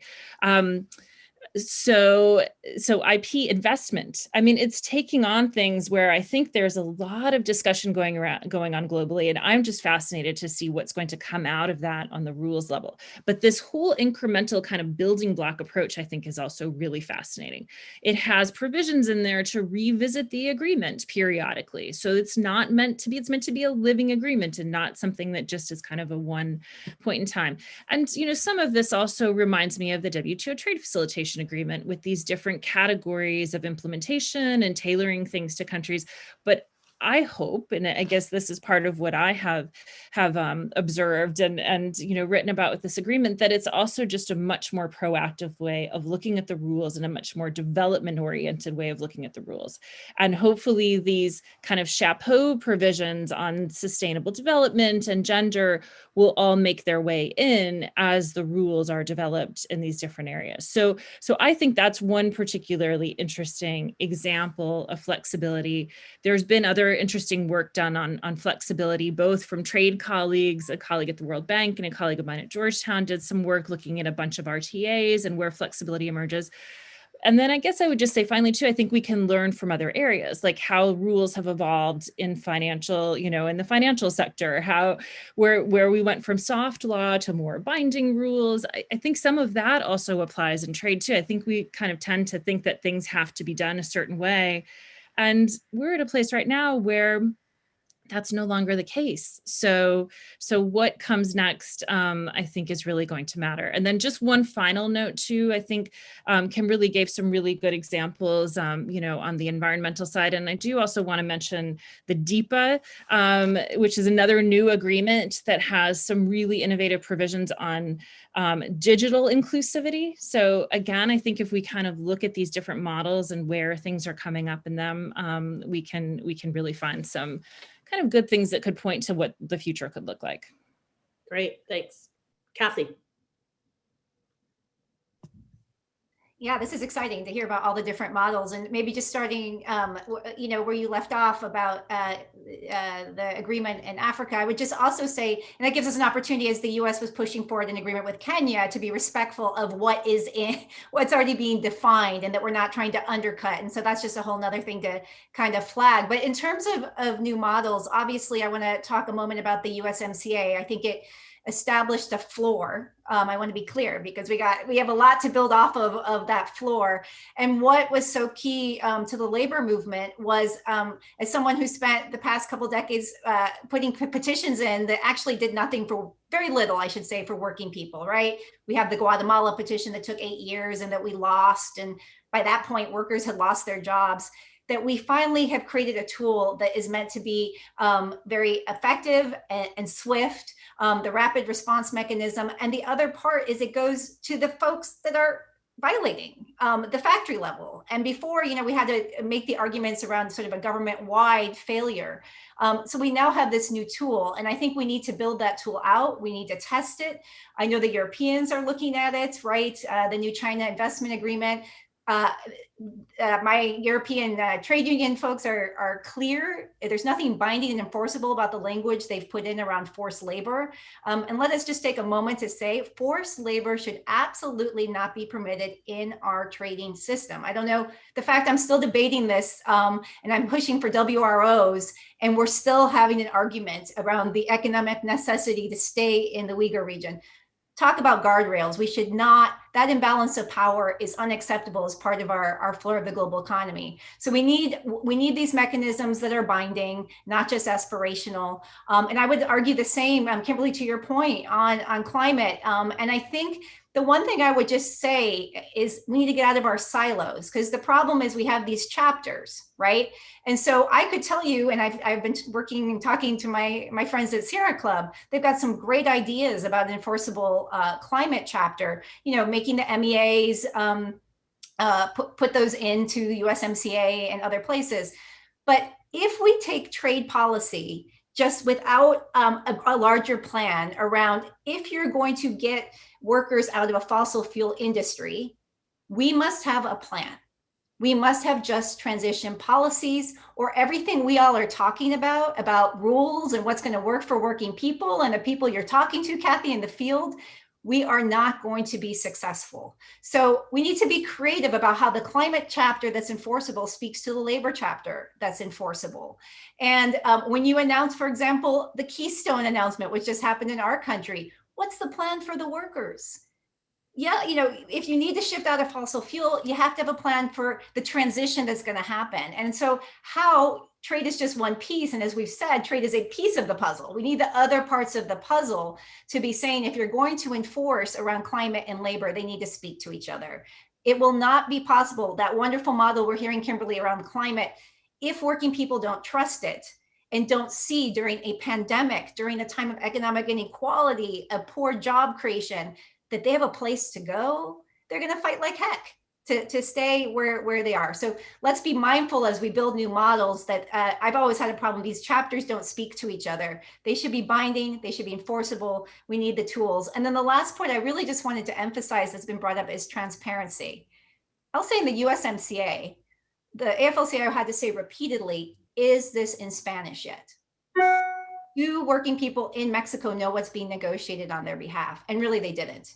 And so until you have workers and environmental folks at the table feeling like they have a stake in what's being shaped, you are going to have real distrust in the system about how it's being implemented on behalf of whom. Usually working people think is being implemented on behalf of corporate interests. So I think the transparency issue, we need to rethink how our ITACs work, and that's a whole nother conversation, but making them more inclusive, more accessible, so that trade is something that's livable and connected to a bigger policy agenda. Thanks. Great, thanks. And Beth, and I would just invite, we have some questions coming in. So for those who want to ask questions, please put them in and we'll do our best to get through as many as possible. Beth, go ahead. I love all the discussion around creativity and innovation. I think this is the time to do it. We've been a little bit stuck with a certain model for the last 25 years in particular, and we're seeing a lot of opportunities to move away from that. And so, for example, the innovations in USMCA, if you look at the trajectory, that started really with the CAFTA verification procedures for textiles. Then we used it with respect to Peru logging, which apparently really has, the enforcement of it has diminished the amount of illegal logging in Peru. And now we see it turn into Brown Wyden. We could have a Brown Wyden for the environment. And in my FTA, I really try to shift us away from the idea that dispute settlement is about government to government. It ought to be the government's cooperating. And I think this is what Brown Wyden does. The governments cooperate to make sure the people benefiting from the agreement, the traders, are actually complying with the terms of the agreement. And that's how you can start to mitigate this, arbitrage system that we're in. I actually have a tax chapter in there as well, because we've got to deal with tax arbitrage. But that's one way of doing it. There are lots of other ways of doing it. And Andy Green at the Center for American Progress has floated the idea that we might want to handle these issues like we handled the financial crisis, where you've got these discrete negotiations on specific subject matter areas. I think we have to think through what that means. The WTO likes agreements that cover substantially all trade. Is that really where we want to go? I think Wendy Cutler has talked about supply chain agreements. I think that's a potential way forward. We don't have to do these comprehensive 34 chapter agreements in order to achieve our goals. Great. So we've got a lot of different questions coming in. I'm going to group two of them together and ask you guys for your thoughts. One is, how do we get developing countries to the table to negotiate, on these subject matter, which we a little bit touched on. And the other one is, given that now we have the business community talking about some of the issues that we've all talked about and saying, they have their corporate social responsibility reports, they're all on board with all these different pieces. How do we harness their interest in this to serve the goal of moving forward on the more expansive agenda? So sort of those two twin things. Kathy, do you want to start? Sure. I'll start with business. I think that there's actually, and I think the crisis, and I know lots of business colleagues are listening today, has presented us with some opportunities. We have seen what happens to supply chains, right? We have seen the precarity of when workers don't have rights and freedom of association is violated. Workers don't have power to speak up about COVID and unsafe workplaces. It's actually not in it doesn't work for them either. So it's a great moment to be rethinking sort of around business and labor. And I know we have some coalitions around social protection and we're trying to think this through.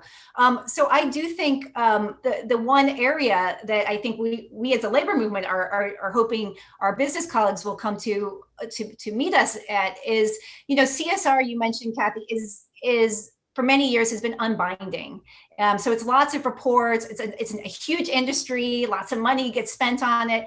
In the end, it doesn't really impact working people. It may expose a problem. And then the next step is really, you got to act on it if you're in violation, right? So we need to move. We've always said in the labor movement, how do you get things that are more enforceable, real actions take place beyond sort of public relations CSR? So would love this moment to be thinking boldly about sort of what's worker-driven corporate accountability look like? How do companies listen to what workers, sort of like what you're doing, Kat, how do businesses listen to what workers are saying? So that's one bit. And on the development, I think we've said a few issues. I think the transparency issue is huge.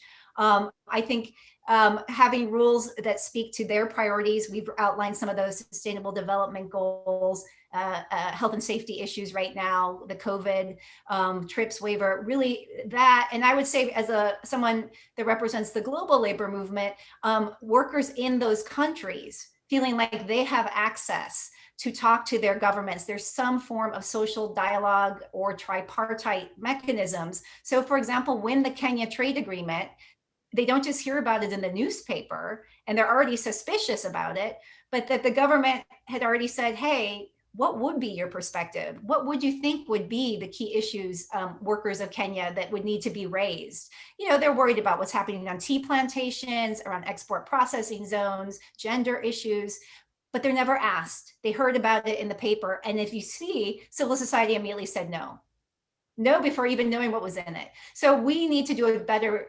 Bringing people to the table means being transparent and inviting them in before, not when we want them to agree with us.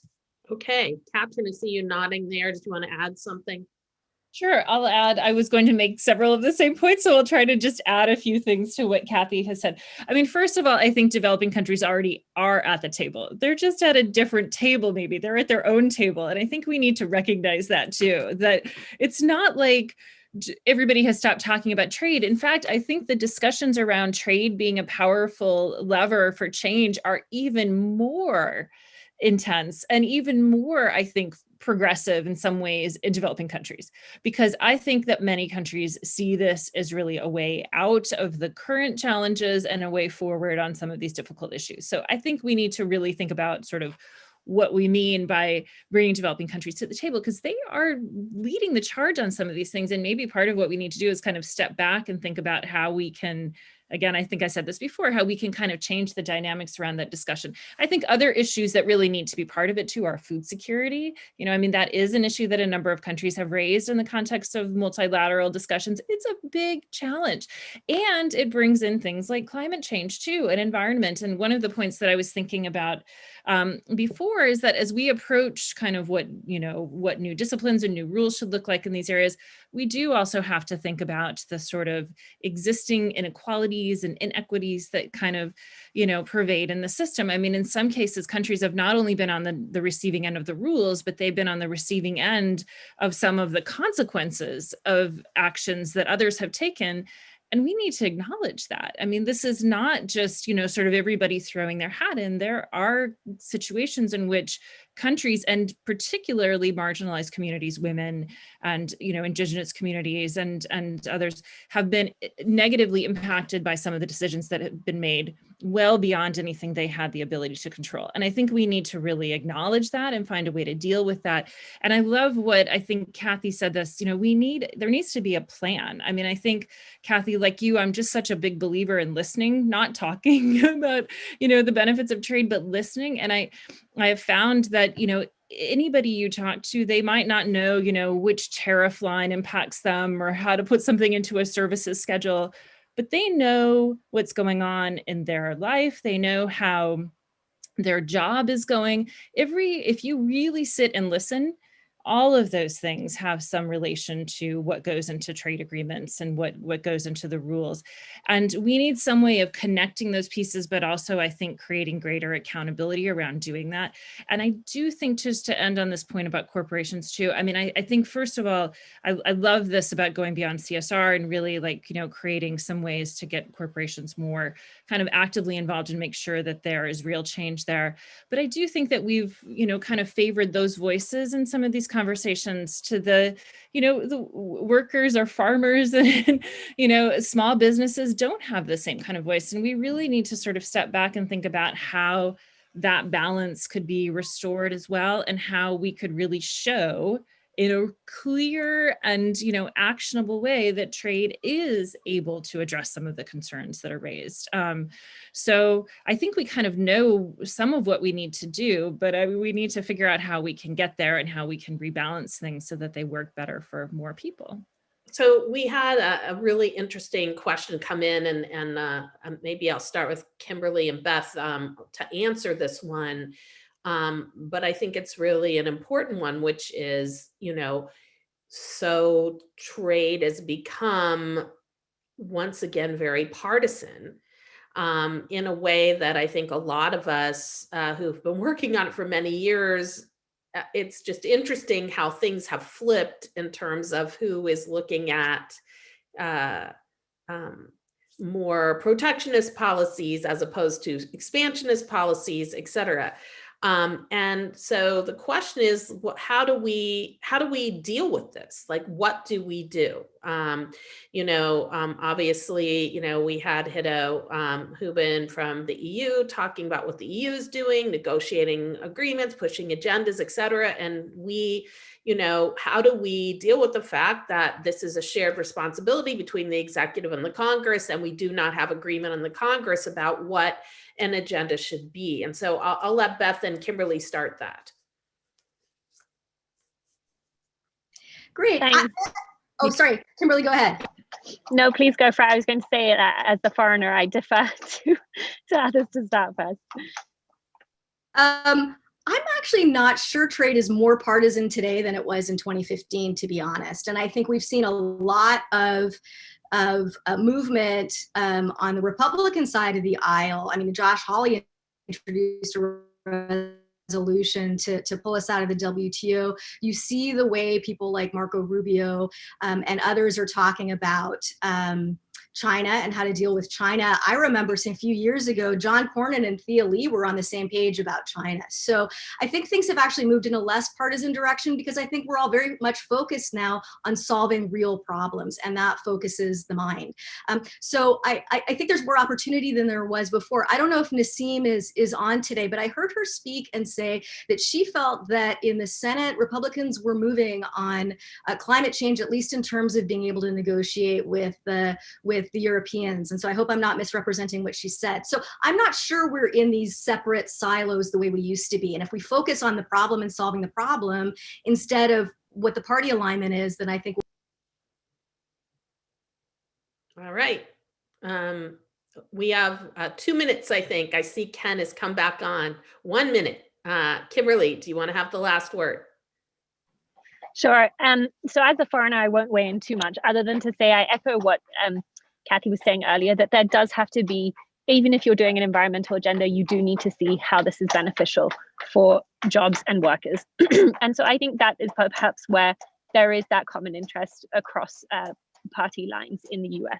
And if it can be demonstrated that this agenda is beneficial for workers in different states, that's the key to doing so. However, there is also this need to avoid sunk assets and sunk industries. And so we have to think about that. We have to think about the long-term job opportunities and how do we create those green industry job opportunities. And interestingly, I think that's where, moving then to the international perspective, every government is concerned with that. And so that's where you start to see the common interest of that green jobs agenda intersecting. And ideally, we avoid going down a protectionist clashing route, but actually we find some way to have some dialogue at the international level on how we optimize resources and how we do generate those green jobs worldwide. Well, thanks to everybody for their wonderful discussion, and turn it back to Ken. Thank you so very much, Kathy Novelli, Kathy Feingold, Katrin Coleman, Beth Baltzan, Kimberly Boutwright. I am so grateful to all of you. At Wto, we like to say we put the community into the trade community, and I think you are all helping us to expand that community. This is an important conversation, and I am really very, very grateful to all of you for this, starting this conversation. I think it's one that we need to obviously dive a lot deeper on all the topics that you guys raised today. And so really appreciate your taking the time to share with us. I've already gotten some emails offline saying how much they enjoyed your panel. So thank you very much. I had hoped to be able to take a break. We're not gonna be able to do that, I don't think. So I'm gonna ask this panel, Kathy's and Beth and Katrin and Kimberly, to please turn off your camera. We're going to invite on our next panel. We're not going to be able to actually get a full break in. I apologize, but I don't want to squeeze the time that we have with Chairman Neal and my good friend Steve Lamar. So I'm going to invite them to please turn on their cameras. Thank you so much, all of you for sticking with us these past 2 days. We're incredibly grateful to all of you. And before I introduce the chairman and Steve, I want to give a final shout out to some people who are watching the event today. A special welcome to two of our sponsors, Penny Noss with UPS and Paul Delaney with the Business Roundtable. Thank you very much to both of you for your support. We're also delighted to welcome today former USTR Carla Hills and my dear friend Nelson Cunningham of McLarty and Associates. Welcome, Paul, Penny, Nelson, and Carla, and thanks to all of you for sticking around. I'm especially pleased now to welcome our closing keynote speaker and a man who needs no introduction, Congressman Richard Neal, the chairman of the House Ways and Means Committee. As most of my American friends know, and maybe but some of our international friends don't know, but Article 1, Section 8 of the Constitution vests in Congress the power to regulate commerce with foreign nations. And that power in Congress starts with the House Ways and Means Committee. The chairman will be joined today by Steve Lamar, the president and CEO of the American Apparel and Footwear Association, and the chairman of WTO's board of directors. Steve? Great. Thanks, Ken. And Mr. Chairman, it's great to welcome you to WTO. I believe this is the first time you've addressed our group. And while we're gathered virtually now, I hope we can invite you back when we're able to meet in person to continue to hear your perspectives. You're joining today, of course, after a robust 2 days of discussion on a range of topics, China, the WTO, trade and the environment, and more, including a phenomenal just last panel, which I think you may have caught the end of as well. It was just really incredible. So I invite you to give some opening remarks on the contours of trade policy in 2021, as you see it, and then we can dive into some questions from the audience and from the membership. So, Mr. Chairman. Thank you very much, Stephen, and thank you for the very fine invitation. Certainly prestigious enough for me to have an opportunity to speak to the Washington International Trade Association. The work that you have done is vital to advancing important conversations surrounding trade, and I certainly applaud the agenda that you've offered and the voices that you've included in these conversations. This inclusiveness is vital to increasing political support for trade, which I believe is really important. This year in particular, we find ourselves at a critical juncture in the debate over trade. Once again, we've all witnessed the changes in the rhythms of trade policy and discussions over these many years, and some policy positions that the two parties used to come down on have in fact, in some measures, been reversed. The COVID pandemic has highlighted the weaknesses and vulnerabilities in our health and economic systems, and it's peeled back a truth that many of us have known for quite some time, that health and economic policies have not always benefited everybody equally. As we begin the 117th Congress, we have a chance to set the American economy and the American workers on a better course. I'm committed to rethinking policy approaches and putting forward more informed solutions to correct inequities and ensure that all Americans are benefiting from trade and economic opportunities. I'm not the only person making this commitment. It certainly is consistent with what we've heard from President Biden and his administration and their agenda to build back better with companies around our country and their initiatives to tackle inequities, as well as with our friends in the labor movement who have tirelessly worked for decades to ensure that our trade policies promote worker rights and not disadvantage American workers and communities.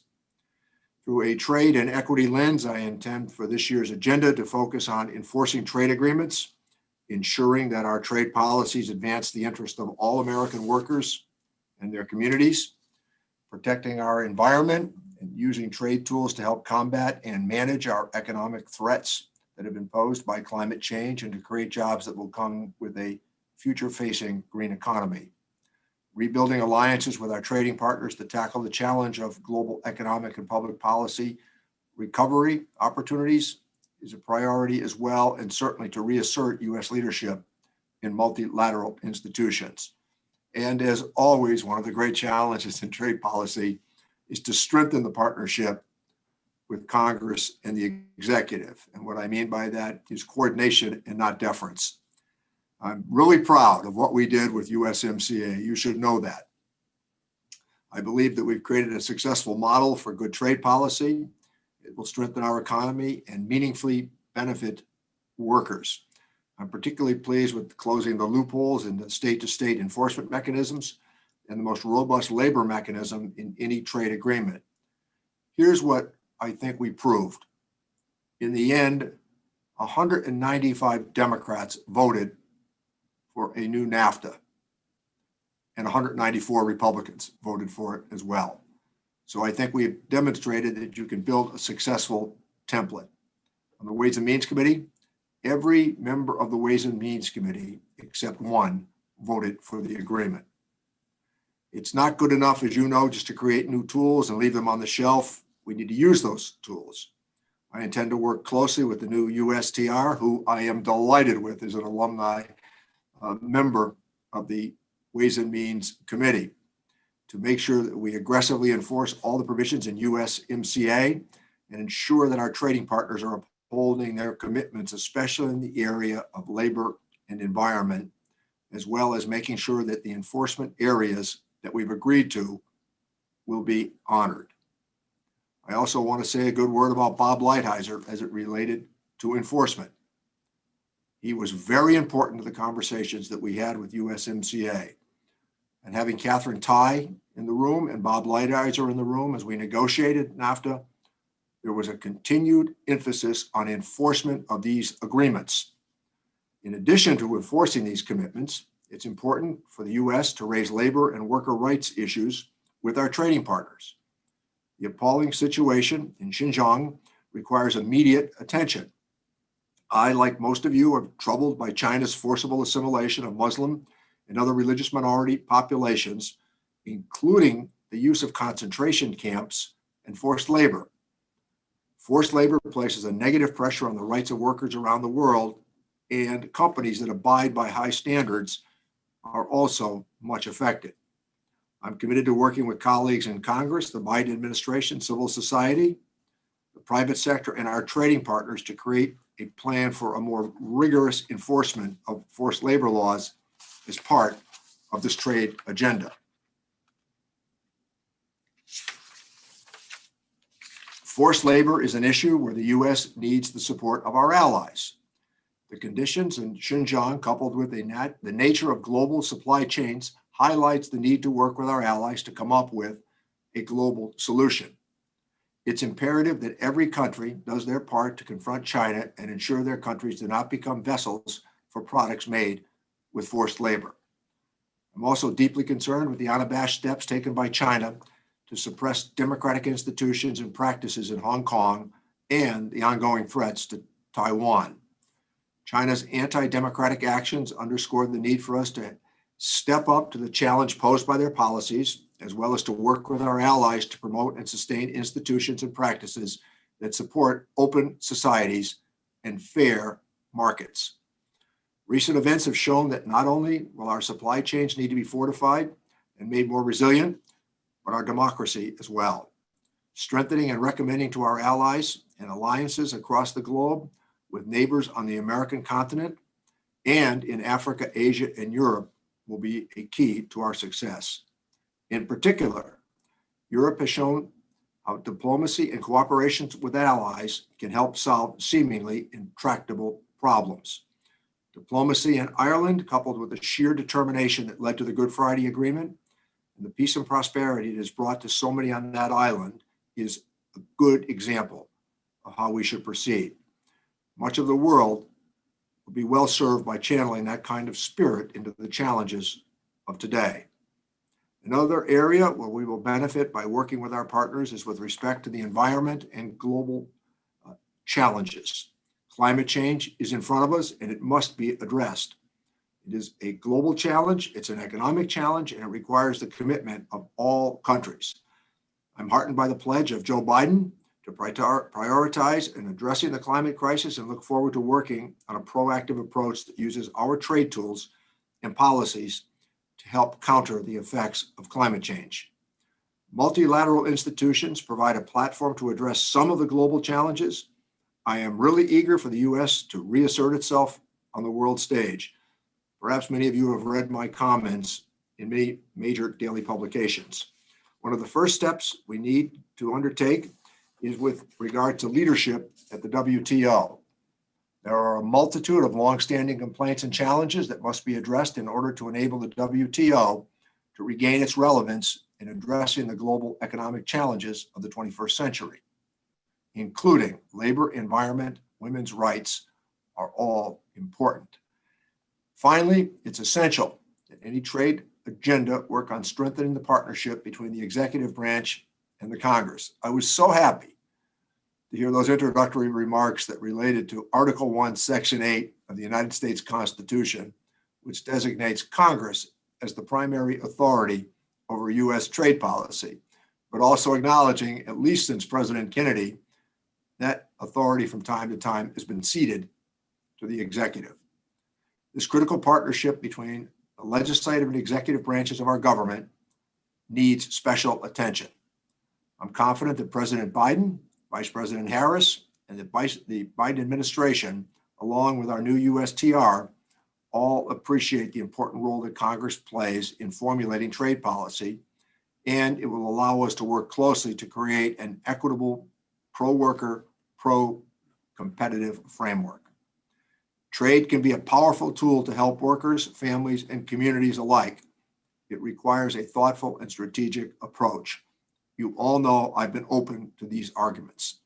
There have been a lot of changes we've experienced in the global economy and here at home during these past few years, from the continued growth and assertiveness in China to Britain's departure from the European Union.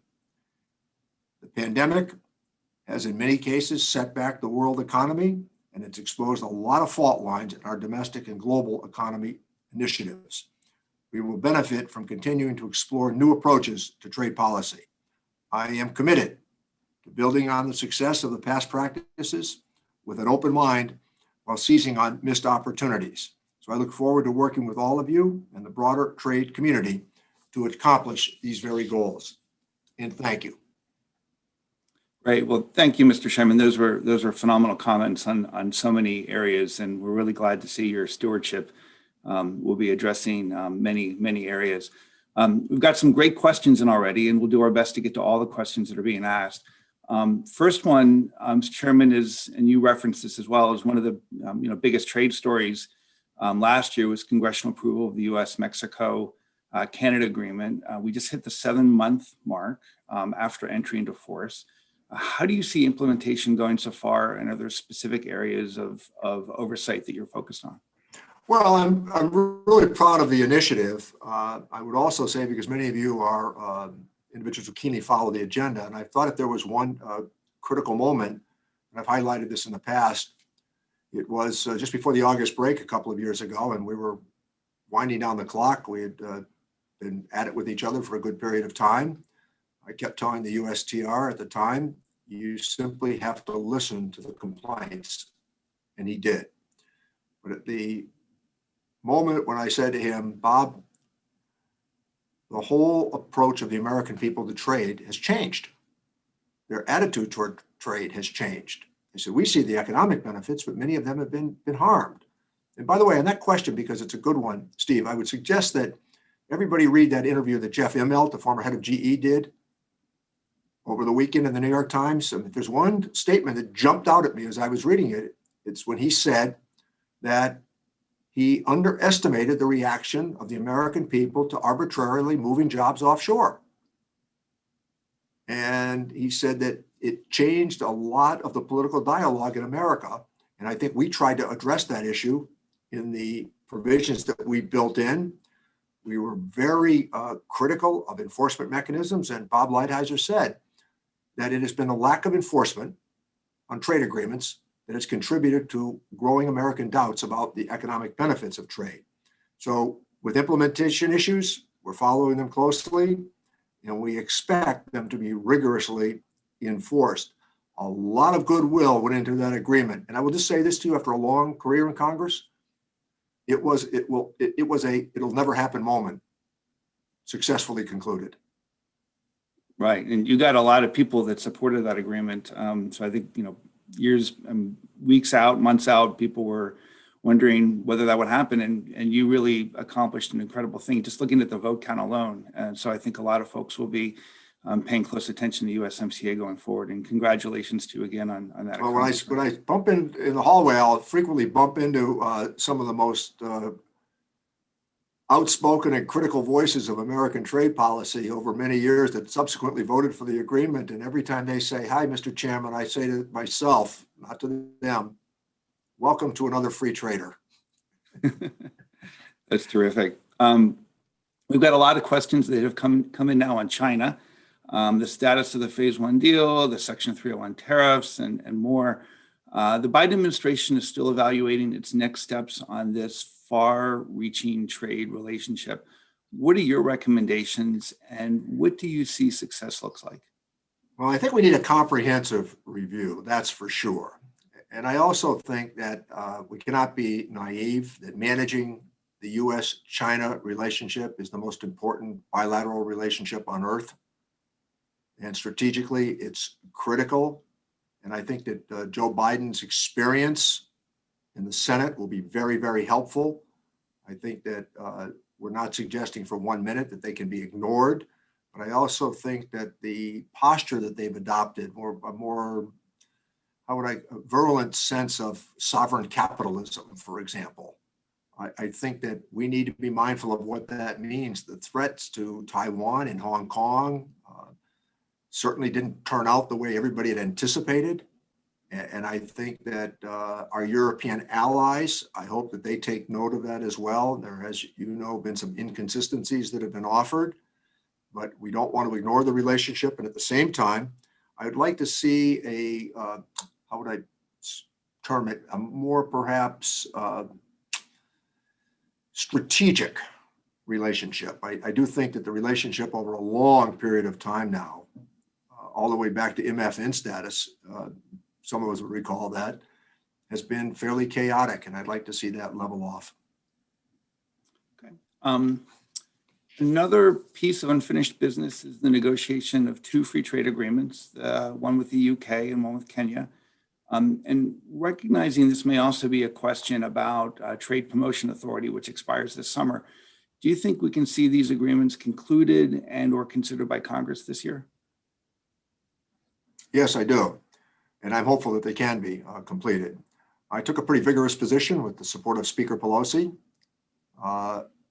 in the decisions that came about because of Brexit. As you know, there was a discussion of returning a hard border on the island of Ireland.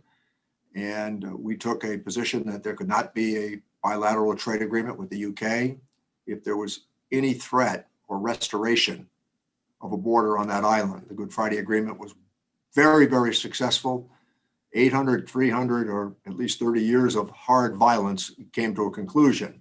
And I think that again ought to be a template for what we were able to do in many conversations with the British ambassadors and the Secretary of State for Northern Ireland and the British Foreign Minister. We came to a successful conclusion. They were in my office regularly. We met with the Speaker. And I think now, given what happened with the success of the Good Friday Agreement, once again being recognized and acknowledged, that moving on to a bilateral trade agreement with the UK makes a good deal of sense. We also have had extensive discussions with Kenya. I think those are 2 that come to mind immediately. And as you know, I'm very energetic in my support for the idea of a European Union trade agreement with the United States. I think it makes, again, a good deal of sense. I'll leave it to those of you who are trade experts if you can get past the chlorinated chicken issue. I mean, that'll be a bit of a challenge, but I'm looking forward to it. Well, and on the subject of FTAs, you mentioned Europe, and you've been very passionate about that over many, many years. Do you think we can see an FTA with Europe launched? And what do we do to make that happen? Well, I mean, I think there's a natural alliance there. So many of our antecedents and our influence comes from Europe in that instance of free and open markets. I think that makes a good deal of sense. I think also that many of the seafaring nations in Europe, much of their quality of life was established based upon their ability to trade in open markets. So I think that when you talk to them, as I frequently do, there's almost a limitless enthusiasm that they have for trade opportunities. And I think for us to take advantage of that in a sensible manner makes a good deal of sense. So I would like very much to do a European Union trade agreement. Let's turn to the WTO. A couple questions have come in here, and we've had a pretty extensive discussion this morning and a little bit yesterday on diagnosing some of the things that are wrong with the WTO and what are the things we can be doing right. And of course, you were talking about that as well. What are your thoughts on next steps to make sure the WTO becomes fully functional again? Well, we had, and Catherine Tai and I have talked about this a lot. I think many of the criticisms that America had of WTO were entirely legitimate. And I know now that the Biden administration has offered support to our new Nigerian partner who will be the Director General. I think that makes a good deal of sense. Getting WTA functional again makes a good deal of sense. I've been around long enough to remember when it was GATT and the conversations that surrounded it. There was great optimism, as you know, that was offered in those years. And even though we've done okay with the day-to-day adjudications that have come from WTO, I think that there are parts of it that are dismaying for us. So I think the criticisms that America offered of WTO were entirely legitimate, but also recognizing we need an international forum to sort the differences that we have, but one that has credibility. And in the conversations with Catherine, she's well aware of this. And I'm ever so hopeful that the Biden administration will proceed on that basis. And I think there's every reason to believe that they will. Right. And I would say that credibility is probably also credibility with the American public, which is one of those themes that keeps coming up. And you referenced that as well. Kind of back on the environment, which you talked about. So COVID is a health and economic crisis that's affected everybody on the planet. And we can say the same thing about climate change as well. Seeing the Biden administration's focus on tackling this crisis, how do you see the trade agenda being deployed to support all that work? Well, in many instances, the European Union in particular, they've been out front on many of those climate issues. And I think that it's consistent with what the Biden administration has offered to date.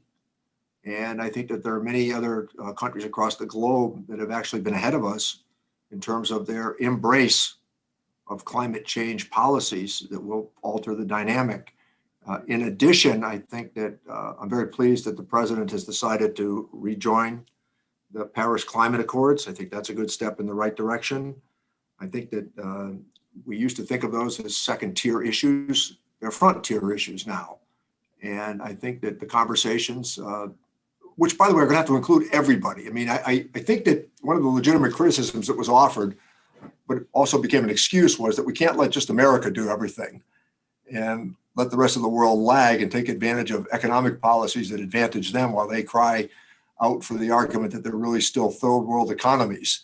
And we need them all in, and we need everybody in the WTO as a minimal requirement to embrace assertive policies as it relates to climate change. I think it makes good sense.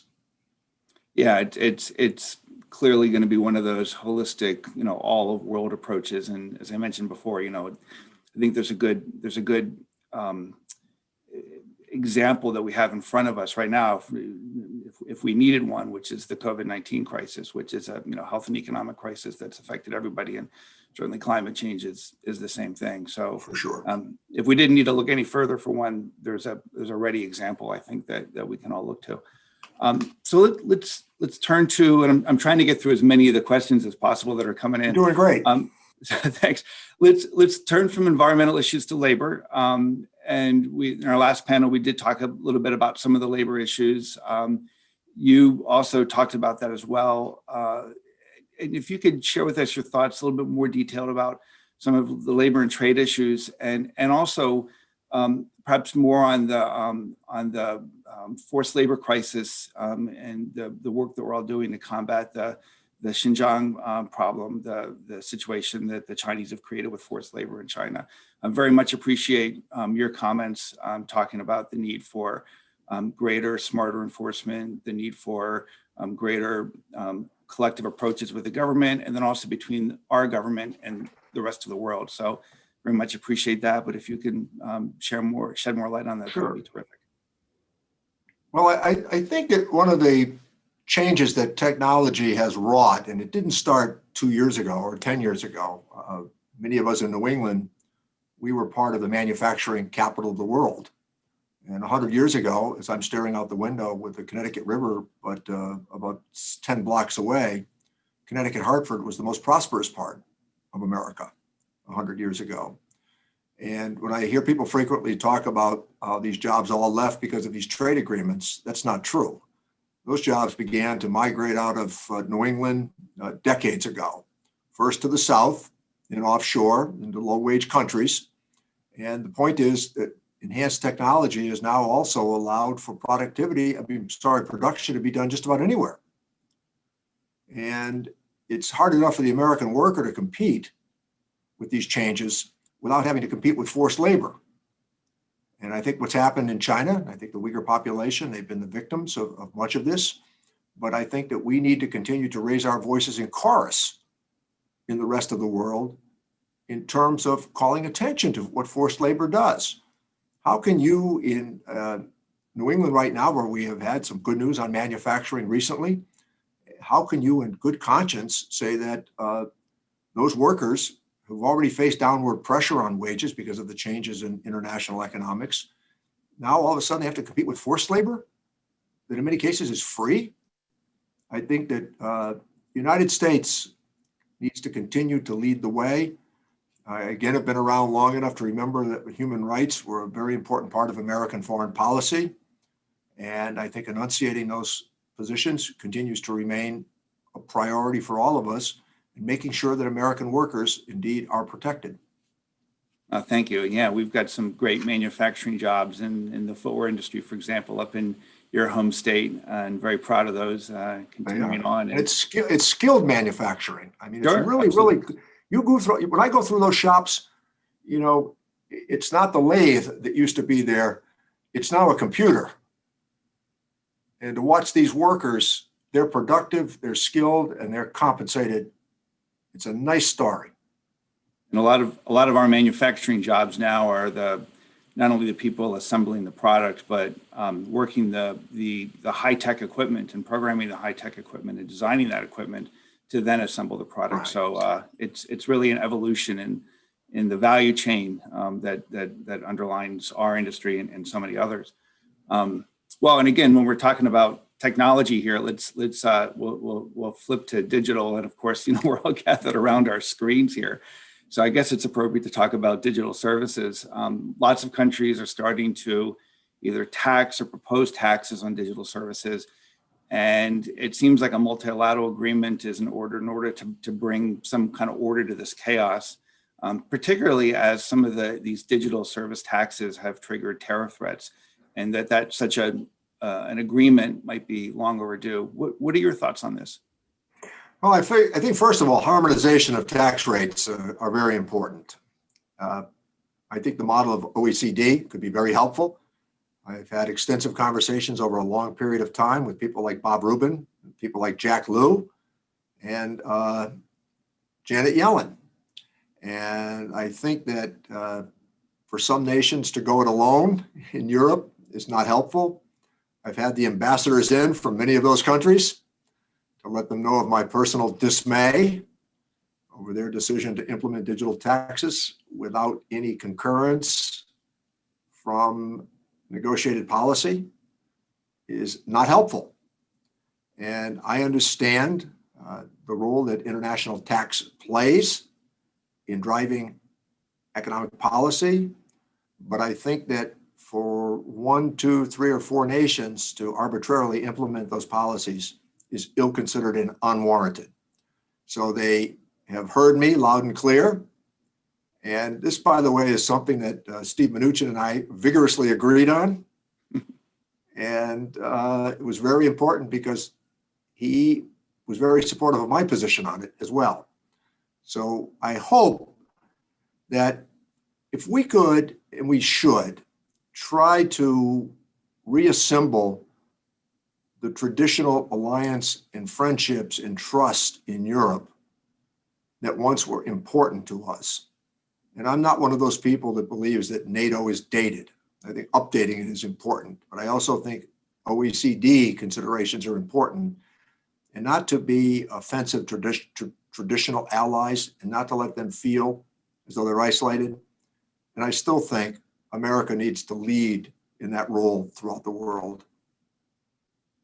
Well, and thank you for those comments. I think they reflect a lot of the themes that in both your other answers as well as your opening comments, which is the need to work with like-minded allies and to reestablish U.S. leadership in pulling those coalitions and harmonization of approaches together. So I think that's absolutely important.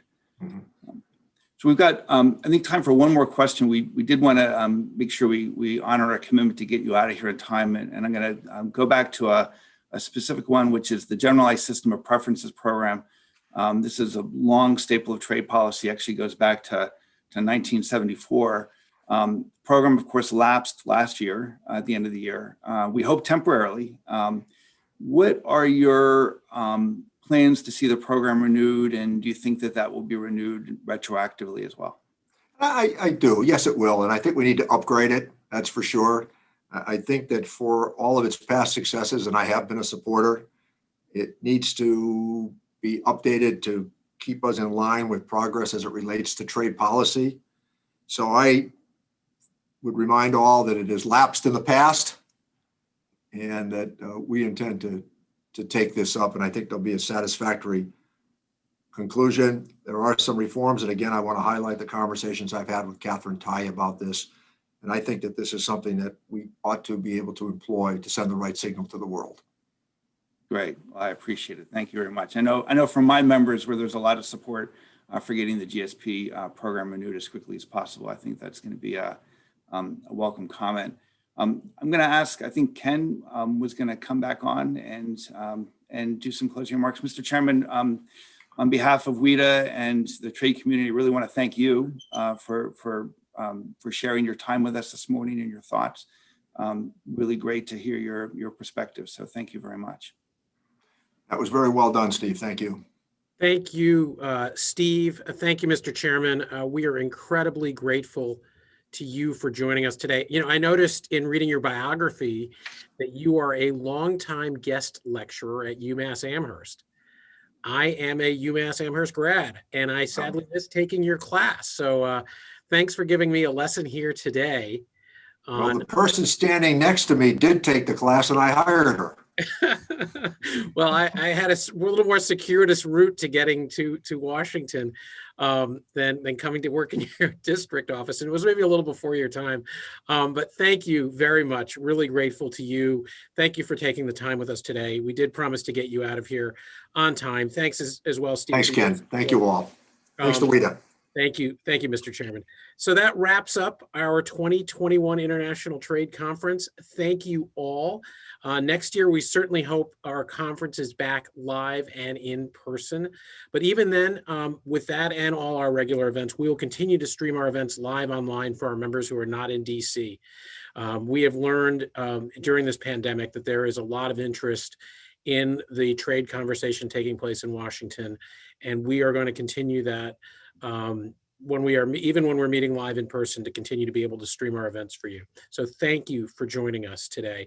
You can find information on our upcoming events on our website, www.wita.org, including our upcoming new events on what's going on with the ports and how supply chains have been impacted by COVID, as well as our annual Trade Councils program, which is coming up at the beginning of March. Information on all of that can be found at www.wita.org. Thanks again, everyone, for sticking with us for these 2 days. We welcome your thoughts. Please share them with us. We are going to take the questions that were submitted for the chairman that we didn't get to. We will share those with the chairman's staff so they can see those questions and know what people were asking about and be able to be informed of what was on your minds. So thanks again, everyone. Please stay safe, wear a mask, and get a shot when you are eligible. Thanks very much.